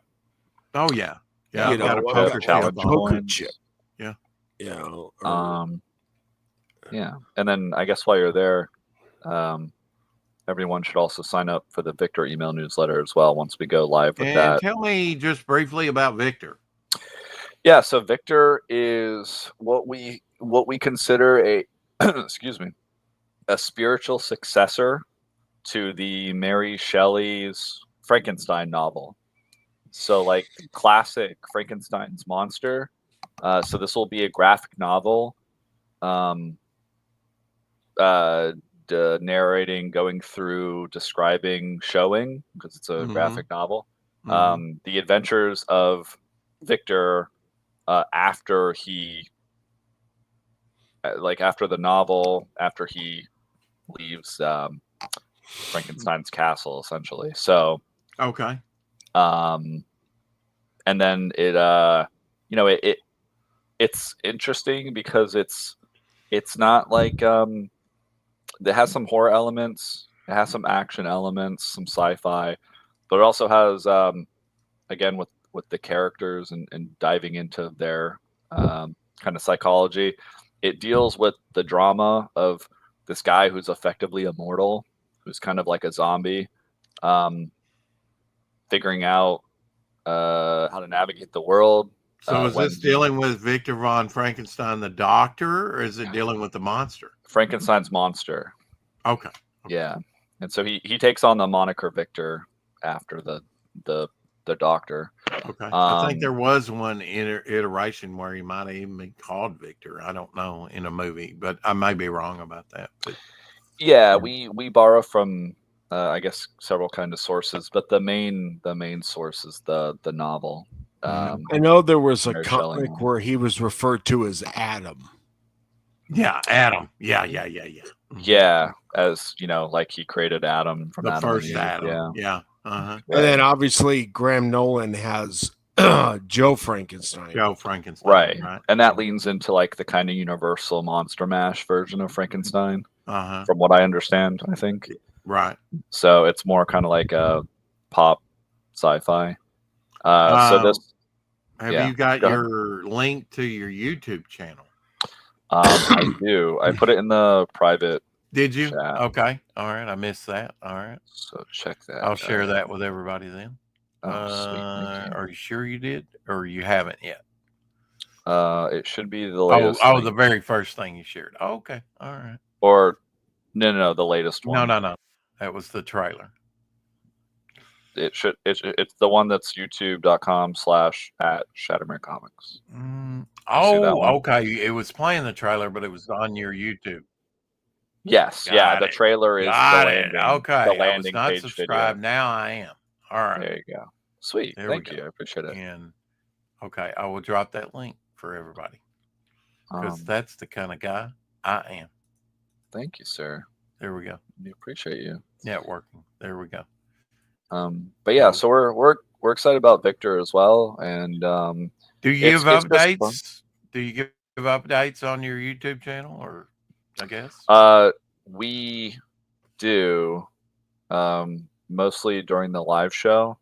Yeah. So yeah, I have to carve out some time eventually to start doing clips of the shows and maybe editing them down a little and then re-uploading them, because I know that if you're not posting videos on your YouTube channel, you're not really going to get a lot of traction if you just go live. Yeah. So, but right now it's kind of something fun that we just like to do. It's our chance to kind of hang out and I'm going against type. I think they say, if you upload videos, if you do one thing all the time, they kind of like that. But if you mix them, they don't like that. But all of mine, I think I've had like maybe 3 recorded things ahead of time. All the rest I've done live, So I built whatever I built with just live streams, which is I don't care about the algorithm. I just do me, So so I do everything live and not. We will talk about comics or whatever news is in comics, but we also talk a lot about role-playing games. Yeah, right. And we did actually, in our first show, our inaugural show, have an artist from Advanced Dungeon Dragons #1, the guy who actually created the Mind Flayer. Yep. And sadly, he gets no credit for that. Yeah. And we got to talk with him. And, obviously, if you play Baldur's Gate 3, which is a very popular game, Mind Flayers were very much a part of. It's kind of a big deal. They're kind of a big deal in that game. Yeah. Kind of. Yeah. You'll run across at least. Well, gaming's bigger than just about everything out there, right? I mean, gaming streams and different. Yeah. So we will talk about Dungeon Dragons or other RPGs because there's a lot of pop, and then we will talk pop culture, things we like, things we don't like, things we've seen, things we don't want to see, what have you. I actually have the interview. Sorry to interrupt you with the artist. We have the interview up there. Okay, that's one of the ones I broke out into 4 parts. Yeah. So if people are interested in go see that. And Luke was actually part of that. I may have to break this into 4 parts. Who am I kidding? Yeah. There you go. But we will talk about, because I think tabletop gaming definitely dovetails with my comic and definitely Hardly Heroes. And there aren't a lot of pop culture channels that are talking. There are some D&D channels or whatever. I'm into other role-playing games, so I can definitely give people advice on what else to play if their needs aren't being met. Now, are you going to make a YouTube channel yourself more? Or, I can't believe you haven't done it already. I know. I need to. But actually, this just reminds me that Brian actually has a Dungeons and Dragons adventure, Hardly Heroes. Oh, yeah, okay. I wasn't sure where you were going with that. If you guys knew what I did the other day, you might disown me. I had 2 dragon. I guess maybe they were resin. I don't know. 2 dragons, and I was moving them out of here and temporarily there. Well, I had 2 shirts in my hand, and one snagged on both of them, broke both of them. Oh, man. So now I'm going to have to glue them back together. I forgive you. My dragons.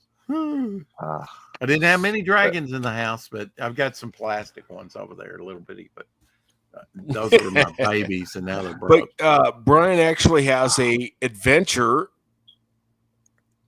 based on his Hardly Heroes campaign, and we're thinking about doing one for Mercenary Guild for the role playing. See, that's the other I think we side. have to do that for sure. That's the other side that doesn't apply to me, but that's why I think Fund My Comic is a good fit for you guys, because if you got a gaming aspect, it's for comics and games, and they've got some games campaigns up there now. So I do not know and that. always have since Brian has a pretty strong relationship with the Fund My Comic guy. Oh yeah, I met. That's the great thing about it. He's a great guy.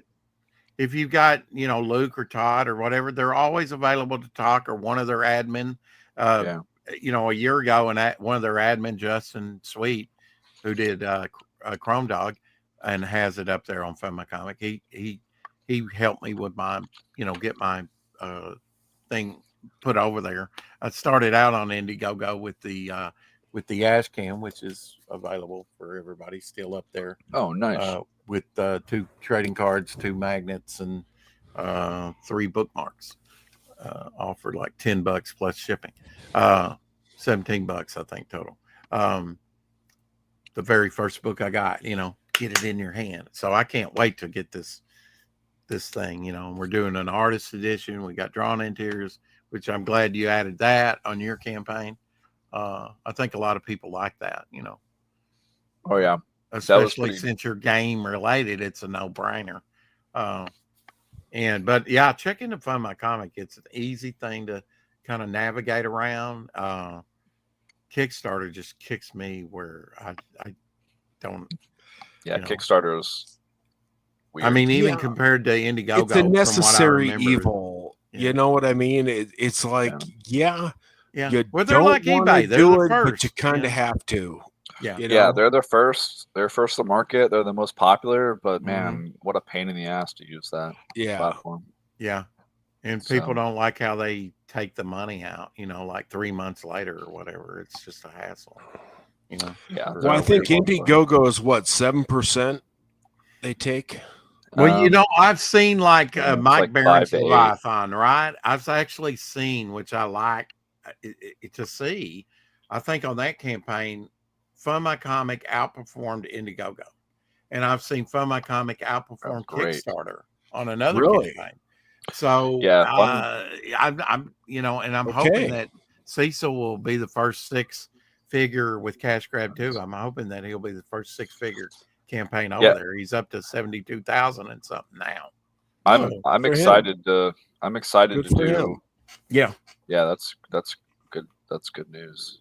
Yeah, and I've done 3,600 so far, so we're going to be relaunching this thing in a week, and I'm hoping that we'll go even further. I'd love to, end this at least over 4,000. I think that's easily done, but I think I've got stretch goes up to 5,500 so far. Oh, awesome. Up there, so that's what I've been working on. Stretch goes, what do you get up in the game? Because I would like, and adding new things, trading card set, making other things that's on there that's only been available in a bundle. Well, shit, you can do a trading card in one stream. I've seen you do it. It's awesome. Yeah. Everybody gets a free. You can knock that shit out. Yeah. Yeah, but I've been coloring these of late, and it takes longer. It takes longer to do that. Yeah, this was the last one I whipped out. Oh, that's awesome. Yeah. Yeah, that gives me hope. Good hope for Fund My Comic. I mean, yeah, the guys that run that website are great, and the thing is, these are guys who do comics. It's not just like random team that decided to throw up a website and then sure, there's some people who launch comics there. I mean, these are guys who really know what they're doing. Absolutely. So, they do their own comics, and Luke does his own gaming type stuff. Yeah. Oh, sweet. So I'm excited. I was excited when we were getting close to the first issue of Mercenary Guild because I'm like, I have an excuse to do a campaign on Fund My Comic now for us. It's going to be great. Yeah, we'll see what they see what fruit it bears. Cool. They're definitely growing, and I think people into comics definitely are going to. Hopefully, they're going to that first. Besides Kickstarter and Indiegogo, with the shadow banning and the whatnot, what's going on. And there was some cloning of campaigns to Kickstarter that was really, I mean, really, to think that they could take Mercenary Guild and clone it and put it over there on Kickstarter, and you don't know. And some of those were making over $100,000 or whatever. They were making money. Whatever with the campaign, with the good campaign, So they're just literally scamming people. They're just putting up a fake Kickstarter, and Kickstarter wouldn't take it down. We had to get a fraud agent. We had to get a fraud agent over after them. I would just sue Kickstarter, and they did sue them for $100,000. Thanks, Kickstarter. You just funded my comic, and I talked to him privately and had him on here multiple times, and he's like, and my lawyer fees are free, by the way, so I can make a complaint at no cost. Really, we've got pro bono campaigns were fortunate that he was available, and that they actually usually they don't go after penny ante stuff like that. They go after the big stuff, but they did, and they got it stopped. And I mean, he's accredited with 5 different agencies over fraud. Wow. He's a bigwig in that. And he handed it off to some others that are, and they took it up and got it stopped. But if they hadn't, it could probably it's still going on. So this conversation dovetails into, why you do it. Because I've had some people, and I'm not going to mention names, what are you doing Kickstarter? Fuck dudes and it's like, look, I'm trying to make as much money as I can. I want to, Brian and myself as well, we want to open it up to everybody. And some people only got to go to one site. And you don't know till you get your toe in. Yeah. You don't know if you're, and it's like, look, I get people's problem with Kickstarter. Yeah. I get people's problem with Indiegogo. Sure. I get, but we gotta run my comic. They're smaller, I get it. We got to put it out there and make as much as we can because we believe in what we're doing. We're not, I don't know. I mean, I don't know if we're Comicsgate or not. We're Shattermare. That's what we are. Right. We're just indie. Just doing what we like to do. Are you Comicsgate? I don't know. I don't care. Well, that shouldn't be a deciding factor. No. But I'm not gonna. Or the Mercenary Guild. I'm not gonna hamstring myself. No. And neither will Brian with his company because Brian makes money off this too. What? What? Yeah. Shocker. Yeah, by not putting it out there to as many channels as we can. I mean, that's why we're here talking with you. We want to promote this thing because we believe in it. We think that comic fans and fantasy fans will enjoy it. Right. That's it. It's not about politics or bullshit or whatever. It's not about that. Yeah. And it shouldn't be. I mean, you can have politics in your book. You can have religion in your book. You can have any subject that's not taboo. But, you got to, if you want to be an R-crumb and you want to be overly hypersexual, whatever. Yeah. And there's all, it's all been done before, but just, there's, so it's been getting that Ninja Turtles lightning in a bottle, it just doesn't happen every day.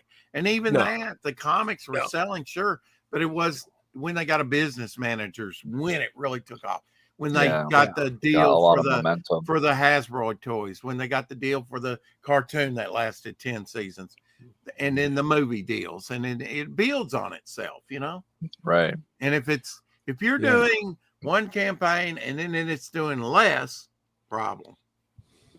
And then you do another one and you're doing even less or just that. Yeah. There are people in the CG area that say, well, if you advertise on Kickstarter, I want nothing to do with you. Well, I mean, what do you do with those people? Okay. It's that's like somebody saying, Rex, if you have Brian on, I don't like Brian. I don't like Morb. If you have them on, I'm not going to watch your show anymore. What can I do about that? Yeah. I'm not going to because I had another creator that had another big YouTube show, and they said, you don't need to have X and X on because they're nothing but this. And it's like, it's my channel, and it's your show. Like, you might have a problem with them, but I don't. Like, should you dictate? I mean, I don't know who this person is, or if it's like a theoretical person, but like EVS.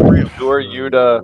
Well, yeah, but it's like who are you to dictate what you do with your channel? You know what I mean? Like, what are you talking? Be controlling on your own channel. Don't try to control me.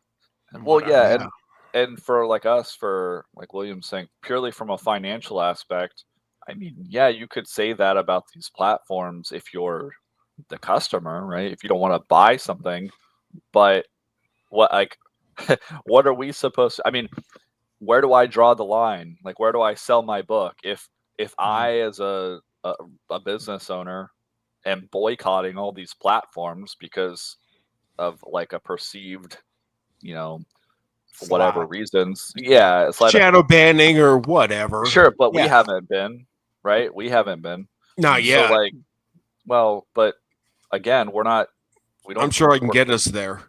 Sure. If you try, but like you said, we're not going out of our way to deal with politics and bullshit. Right. We're just trying to put out a book that we like. And we're not we're not going out of our way to be controversial to piss people off. We're just trying to give the book to different audiences that use different platforms. So at the end of the day, am I supposed to not do anything? Like, where am I supposed to sell? What marketplace should I sell my book? On the weird corner of the internet where two people go? No, that's retarded. Like, so well, I people mean, have at to the end of the appreciate. day, you have Shattermare, I have Momentum. Yeah, I mean, Graham Nolan has Compass. Compass, yeah. You know, Empire Comics for, you know, and All Caps Comics and all It's these. like, look, dude, You got to find your best way. You know, if you can find a better way, do it. If you're not gonna have me on Comics Gate Kings, then I am gonna put it on Kickstarter because I can get 10, 15, maybe 100 people backing it. Maybe from that and then side. again, I mean, I've seen, you know, you say that, and just because they're the biggest, but it's like, have you done it over there before? I think is a factor, and then also, is it sort of that crowd's cup of tea? Because there's some I've seen do worse over there. There's some that's done gangbusters over there. So as long as it does something. But you won't know till you dip your toe in and try. You just gotta throw it at the wall and see what sticks. Exactly, you know? and see what sticks. Absolutely. Yeah. If we could all capture that lightning in a bottle, we'd be doing it. Right. We'd be creating the next big film deal and toy deal and animated deal and all that. We'd be doing if it were that easy. If it were that easy, but it only comes around like it seems like you got to think out of the box. And even if you do, the timing, all kinds of stuff. You got to get lucky. Not everything's Hitchhiker's Guide to the Galaxy. Boom! Right. Massive success, Yeah, you have to be in the right, but you also have to be in the right place at the right time. But you got to expose people to it. And so you got to use every damn venue I you can. See you in a trench coat doing this. I could see that. Yeah, William knows how to expose himself to people. Exactly. I'm not saying it. What have you heard? I can envision. I heard you really like to go to theaters. So. Right, sit next to Pee Wee Herman when he was alive. Now he's just a stick. Yeah, we were bros. Won't stop William. Back in the day. No. Look, man, all I can say is my first erection. I thought I was a rigmarole. Imagine if Pee Wee Herman says, "Hey, let's go to the movies this weekend." All right. Oh shit! What's that? You're accepting the invite. You're not going to say, "Nah, I'm going to pass." Sorry. Who knew? But what if you got did Victor coming down the line? But the thing is that you definitely have to market. Like, I'm not a channel that has 150,000 subs, or I'm not your boy Zach. I'm not this or that. So I got to do everything I can, and with them shadow banning things on top of things. But I mean, have they done that recently? Not that I know of. But if they do it, you got no recourse. They're not gonna. No, they're not gonna do it. You have no recourse. You can't get anything done over there. Yeah, well, it's hard to believe what some of these guys say because. Well, Mike Barron, it's very easy. He got kicked off two campaigns kicked off Kickstarter because they didn't like his political message. But now, he had the border and he had the Blue Lives Cop story, and those were remember hot topics at the time. He's hitting hot topics while they're hot, and I see no freedom of speech. Where did it go the last 4 years? I'm glad we're coming out of that. My God. Yeah, that is nice. That's going to help. Nice, and I think, when the eggs get down to $2 again, maybe people will afford Mercenary'S Guild or Devil Flyer. Yeah. Maybe we should do eggs as a stretch goal. Yeah. If you're a person, Underpants was an egg. If you are a person that wants to boycott Kickstarter or Indiegogo, and I understand that, well, you can still get everything you're going to get. You can go to Fund My Comic, or you can go to the website and get what you're going to get. They took his down on Indiegogo. So his only recourse was to go to Fund My Comic. There you go. Now he's doing gangbusters over there, Yeah. Yeah, and I'm not going to tell other people, hey, to me it's the exact same argument. That'd be like me saying, oh, well, they didn't hold your book. How dare you go to Fund My Comic? Like, why don't you just keep trying these platforms that hate you? It's like, I thought we graduated high school and got out of these cliques, but apparently not. It's called the internet, and I don't give a damn what people think. Some people think Rex is an asshole. That's fine. That's their problem. God, it makes me sick. Some people think he's a nice guy. That's their problem. Wait, whatever. Who are you talking about? Me. Oh, I'm sorry. I'm just saying. Look, if I'm gonna structure my day around what somebody else thinks, I'm gonna get very little done. Yeah. Right. Yeah. It's kind I'm not going to neglect. I'm not going to neglect the revenue that Kickstarter or Fund My Comic or Indiegogo can give me, because I want to make money. Well, right. Well, even though this isn't about money, William, I'd like to get money still. But William, why would you take 92% of a lot of money over 0% of no money, or 100% of no money? Yeah. Yeah. Well, I guess that means you can do math, huh? Yeah. Yeah. I mean, but that's the thing. And that's what I was saying. Like, I just don't trust a lot of these YouTubers. It's like, why would I just do something? Like, I'm not beholden to you. Like, how are you going to just tell me what I can and can't do to get my comic out or make money? I mean, we aren't. Like, I don't know any of these people personally. So even if they came up to me and said, how dare you? I'd say, okay, well, I mean, if you just want to buy all the covers, the books are on our website. Actually, in fact, I would prefer you to go to the website because we keep more of the money. More exactly. We've been on a dozen shows together over there at Red Valkyrie and other places, right? We've been on shows together for a while now. And if he said Rex is an asshole and I don't like him and blah, blah, blah, and even told an outright lie, you know what? That's his problem. I don't take it personal. When I learned that personally in my real life, don't take it personal. It released me. It freed me. It's your problem, not mine. I don't have to take that on, Well, yeah, I mean, but grow a pair, grow a thick skin, and do you, boo. Right. Yeah. Well, I won't name names. But Willie and I have been in conversations where people are just like, I mean, recently there's some drama that comes up, and they're like, "Oh yeah, you shouldn't talk to this person anymore." It's like, why? Like, if I want to hire this person or work with this person, I'll work with them. If I ruin my reputation, if I didn't know Brian did something, I don't know, whatever it is, right? He's a convicted whatever tomorrow. Yeah, there's a lot of bodies you haven't found out. Yeah, a lot of bodies, whatever. You had him on, it ruins me. Well, that's on me for not. I can say, well, it's ignorance. You never made a mistake. Right. I mean. Yeah, but a lot of this stuff is just petty bullshit. Like, it's not even really. It is childish. It's not even. It is. Yeah, it's not even like they don't have a high moral standard. It's like there's like 50 channels right now dedicated to trashing Eric July for his success. I mean, why? I'm not even gonna get it. Like, I don't care for his comment. That's fine. I don't know what kind of person he is. That's fine. But why is there every night of the week on YouTube somebody trashing Eric July? Because it's not about making comics or something. It's about views. It's about popularity or monetization or any number of things. But not about actually getting a product out of the door. And forgive me for calling it a product. But right. Yeah. Well, it is. It's a business, right? Mm-hmm. Selling it's stuff. A business. Well, and the other thing is, I think now that we've done some shows together, William and I think part of it is it's just laziness, right? Like, don't get me wrong, like, our bar is very low for the effort we put into our show right now. I'll be honest. I'm not gonna lie. We're just trying. We're just hanging out, right? We're just talking shit. We like to talk about what we like to talk. But as far as like production level, but at the end of the day, I still at least say, okay, guys, post topics in Discord, right? We're getting ready for this week's show. What do you guys want to talk about? Let's talk about something for a couple hours, right? We can't just sit on the stream and like make fart noises all night.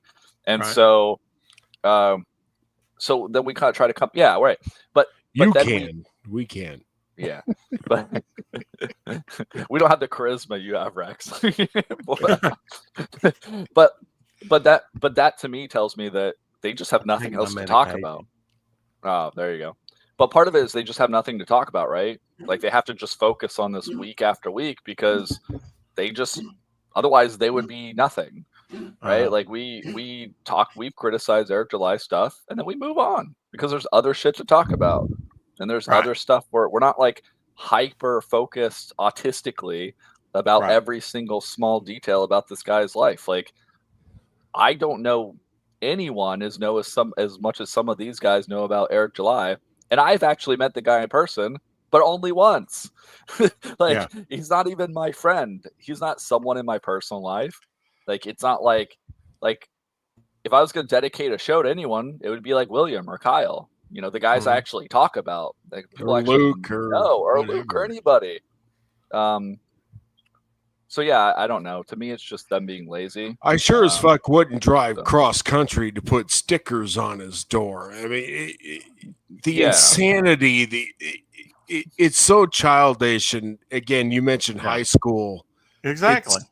It's ridiculous. And there's so many 50+ and at the end of the day, involved you put in up, this you know, garbage. The public is gonna.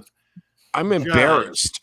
What you're doing is worthy, you know, of their time, or they won't. And you just got to do you and put up the content you want seen, and let the chips fall where they may. And it may take a while. It's taken me over 3 years to build my channel up. Here's the thing: I've not played the algorithm. I've not played the little strings or any of that. I've just done me. And if people want to tune in, fine. If they don't, that's right. One, and the weird thing is, people think the internet is real life now, so they do really stupid shit in real life because it's like a troll or a joke to them, and then they cry foul when it's like, oh no, this guy had me arrested. Like, yeah. Can I double down on that just for a second? I know of some people that they've talked about some other people, and they're just biding their time. They're going to wind up in court over that stuff. They think they're just having internet fun. There is some serious money, Hollywood money and stuff, and people being criticized. And they're just waiting and screen capturing everything that's said. And they're just waiting to drop a lawsuit on some of these people. You're playing with fire. You know, you think you're just, I'm building my channel and views. And you're losing your home by doing that, you know, drama. I think that's one reason that I've been successful at what I do. And I say successful in brackets, you know.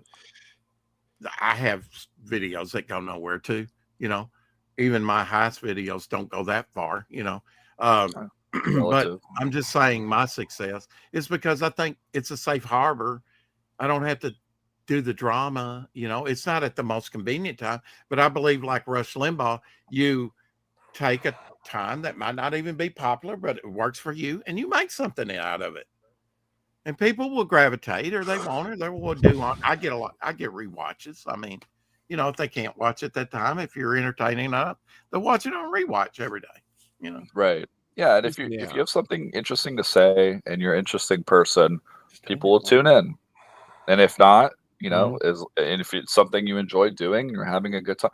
I mean, it's fine. I mean, you could be Jerry Springer, which is what I'm seeing. I mean, in the indie comics, it's Jerry Springer, and it gets you the views initially, and it's kind of like eating Hostess for calories, right?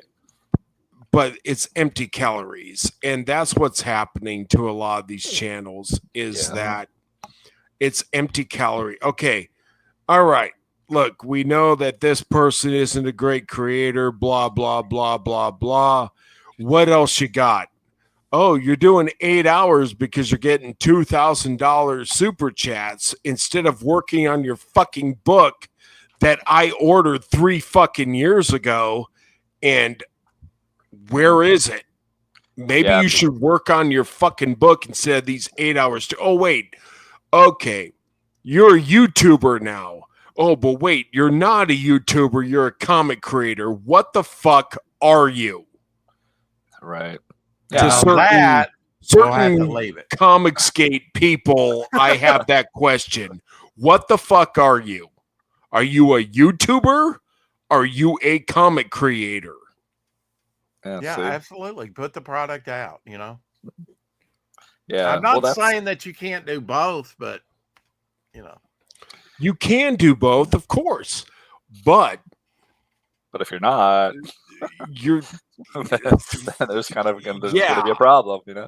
Yeah, if you're crowdfunding, if you're already a millionaire and you're crowdfunding, regardless, you owe your subscribers or whatever, your producers, the product you promised them as quickly as you can get it, you know. Of course, promotion should be a certain percentage of the time, right? I mean, you do need to promote, and that's what a lot of people don't. And what I'm seeing is some projects that has stellar artwork, maybe stellar story. I haven't read it, but stellar, it looks professional. That's all I can say. It looks professional, and it's going nowhere. Yeah. It's the tree that fell in the woods. Why? Because nobody cares.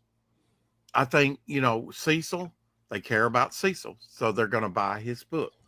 Mm-hmm. You know, I think that's why I sold as much as mine, because they care about me as a person. You know, I think that's where you really latch onto your core group. If they care about you, you got to sell you. I could put out a Western, they'll buy it. I'll put out a war or a horror book, they'll buy it because it's me. You know, some won't. Razor Fist sold very well because people like Razor Fist. It out of the park. Exactly. And people miss that. You know, you got to sell yourself and sell above all, you know, and you can't go around being a dick mire to do that. You know, now if that's your stick, okay, you're going to get a certain sect of people that like that, blah, blah, blah. But don't come crying to me when you've limited your audience, you know? Yeah. And I feel like with the political or the religious or something, and you take a hard stance, okay, you've limited your audience. So just knowing that going in. But don't cry afterwards. Yeah. You know, that you're not getting every supporter out there that's to be had, you know? So I would like to be Switzerland. I'd like to be neutral. But, you know, you've always got forces pulling at you. And I would like to get my book out as soon as possible, you know, and go on to something else. It is Jerry Springer out there in the indie comics world, and I don't dig it, man. I used to enjoy. I used to, you know, tune in and have some laughs. I'm at a point where I'm over it. It's like eventually that gets old. This is so old. This is 2 years old, and it's ridiculous. We are grown adults. Just put your fucking book out. And if somebody puts out a book that you don't care for, or if they say something you don't care, just leave it. Just let it go, man. Unless they come piss in your front yard, what does it matter? It doesn't affect you.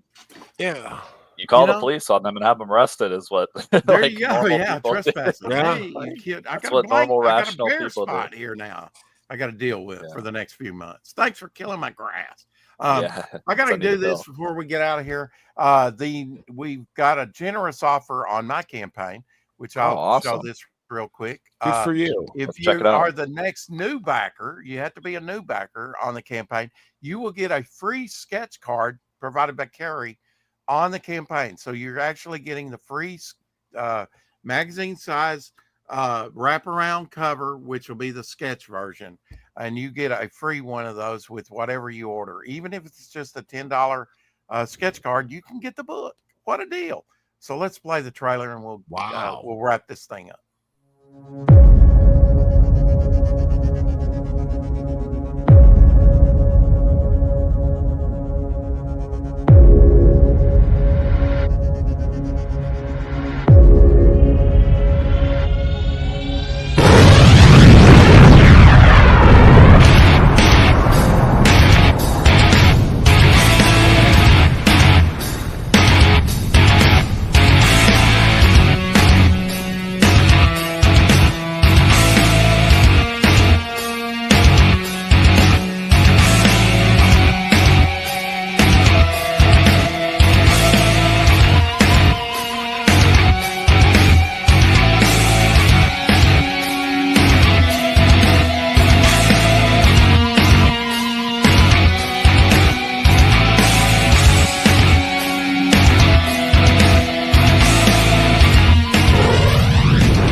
Thankfully, no one has taken me up on that offer yet. But if you are a new backer to the campaign, you get a free sketch cover provided by Carrie. So do you have a link for it? Here we go. I do have a link to it. Yeah. I put it in the chat or private chat if you want it. Yeah, I put it in the private chat. Okay. I'll put it in both. Was that some animation there with the animation wings by Pedro Ang? Yeah. That's cool. We got that done first on my ash can, and then we just kind of adapted it for this campaign. This was the animation, the full animation for the ash can.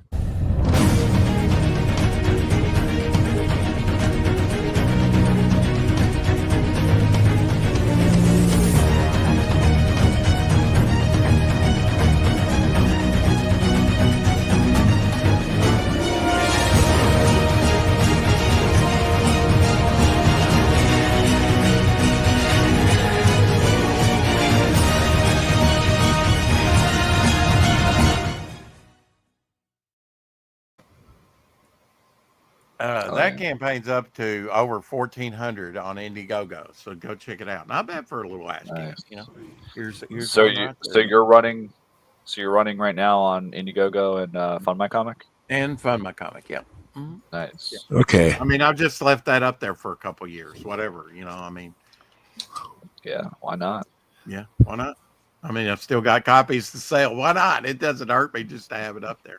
Yeah, you use it as a storefront. I mean, like you were saying earlier, it's a good opportunity. But there's nothing like getting product in hand. You know, we got you get 2 magnets, trading cards, you know, on the campaign. Made it a proper camp. These weren't stretch goals. These were just add-ons at the end of the campaign.